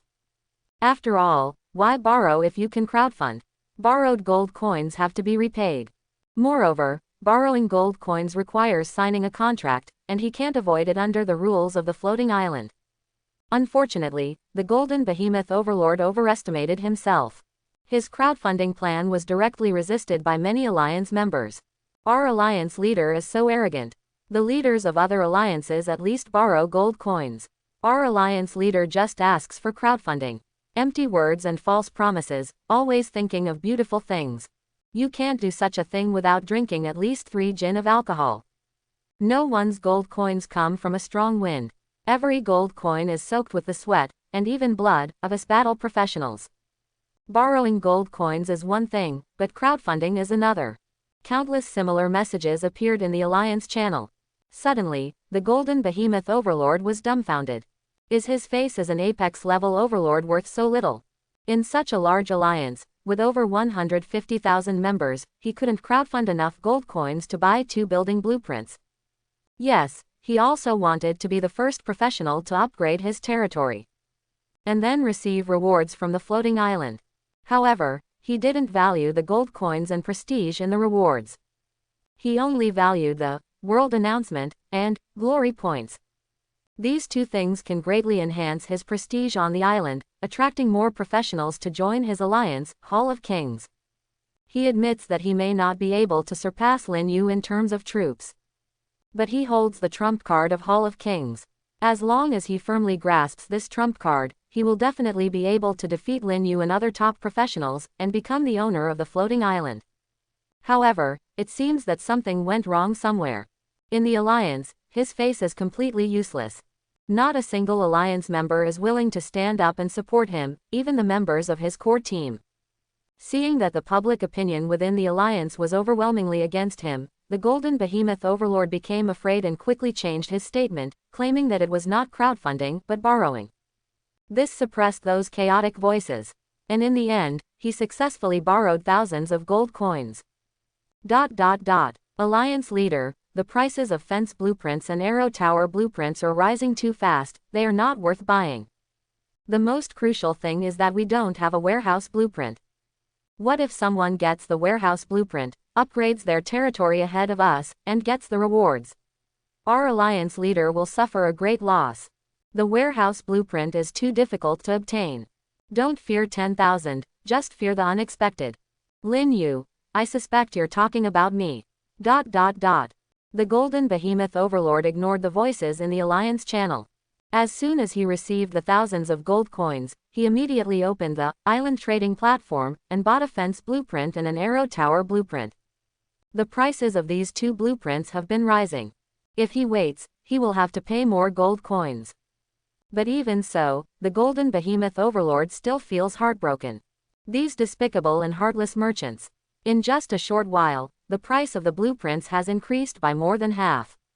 He was furious and felt like he had lost $1 billion. But in the end, he did get the blueprints and still had over 2,000 gold coins. Now it depends on when the first warehouse blueprint will be released. No matter the cost, I will get my hands on the warehouse blueprint. This time, I absolutely cannot let Lin Yu get ahead again. Golden Behemoth overlord muttered to himself angrily, vowing to redeem himself through a wave of world announcement. On Lin Yu's side, he had already closed the exchange menu for glory items. He had been looking at it for a long time, but he still couldn't decide how to spend his 100 glory points. It was really difficult to choose, not knowing which one to exchange for. In reality, he didn't have many options to choose from. For example, there were the unit evolution blueprints worth 100 glory points, the low-level equipment blueprints worth 50 glory points, and cheaper items like spirit rice seeds, and so on. But no matter which item he exchanged for, he felt like he would be at a loss. In his opinion, since it was so difficult to obtain glory points, they should be used to exchange for rarer items to truly reflect their value. Ordinary items could be bought on the trading platform without needing to use glory points. Even the unit evolution blueprints, which could evolve units, were the same. He had checked the information on the unit evolution blueprints. At first glance, they were impressive. But upon closer inspection, they were troublesome. His unit, the Angel, could also evolve using these blueprints, but there was a chance of success or failure during the evolution. If it failed, Lin Yu would lose 100 glory points. So after much hesitation, he ultimately couldn't bring himself to make a decision. He glanced at the bustling island chat channel and the prominently displayed Golden World announcement, then satisfied, he went to the neighboring island trading platform. The warehouse blueprint hasn't been released yet, but everyone is fighting over the fence and arrow tower blueprints. These people are really crazy. Fortunately, my warehouse has already been built. As he spoke, Lin Yu glanced at the auction for the ghoul leather armor. There were less than 3 minutes left until the auction ended. And the bidding price for the ghoul leather armor had already soared to 1,070 gold coins, higher than any other level 5 supreme grade equipment that had been sold. A final price of over 1,000 gold coins. The floating island has rewarded me with another 1,000 gold coins. Plus the spoils from capturing the goblin tribe. I have to say, today is a day of great harvest. Lin Yu laughed happily, feeling very good. Just at that moment, he received another message from Myriad World's floating island. Respected Overlord, your unit team has occupied the goblin tribe's core building, the conference hall. You can choose to destroy it or occupy it. If you choose to occupy it, the goblin tribe will become your second territory. If you choose to destroy it, the goblin tribe will become ruins and become unclaimed territory. During this process, you may have a chance to obtain relevant blueprints from the goblin tribe. Destroying the local Fossis stronghold had a high probability of obtaining blueprints, including but not limited to territory buildings. Besides building blueprints, other blueprints were also possible to obtain. Lin Yu had collected this information earlier on the Blue Stars professional forum, so he didn't hesitate and decisively chose to destroy it. As for occupying the goblin tribe, it was meaningless to him at the moment. Congratulations, Lin Yu Overlord. You have successfully destroyed the goblin tribe. You have gained the enmity of the goblin race. You have obtained 3 arrow tower blueprints, 1 fence blueprint, 1 warehouse blueprint, 5 wooden house blueprints, and 1 silver grade stronghold treasure chest from the goblin tribe. Looking at the series of information prompts appearing in his mind, Lin Yu had only one thought left. He struck it rich. I hope everyone will support it and subscribe more.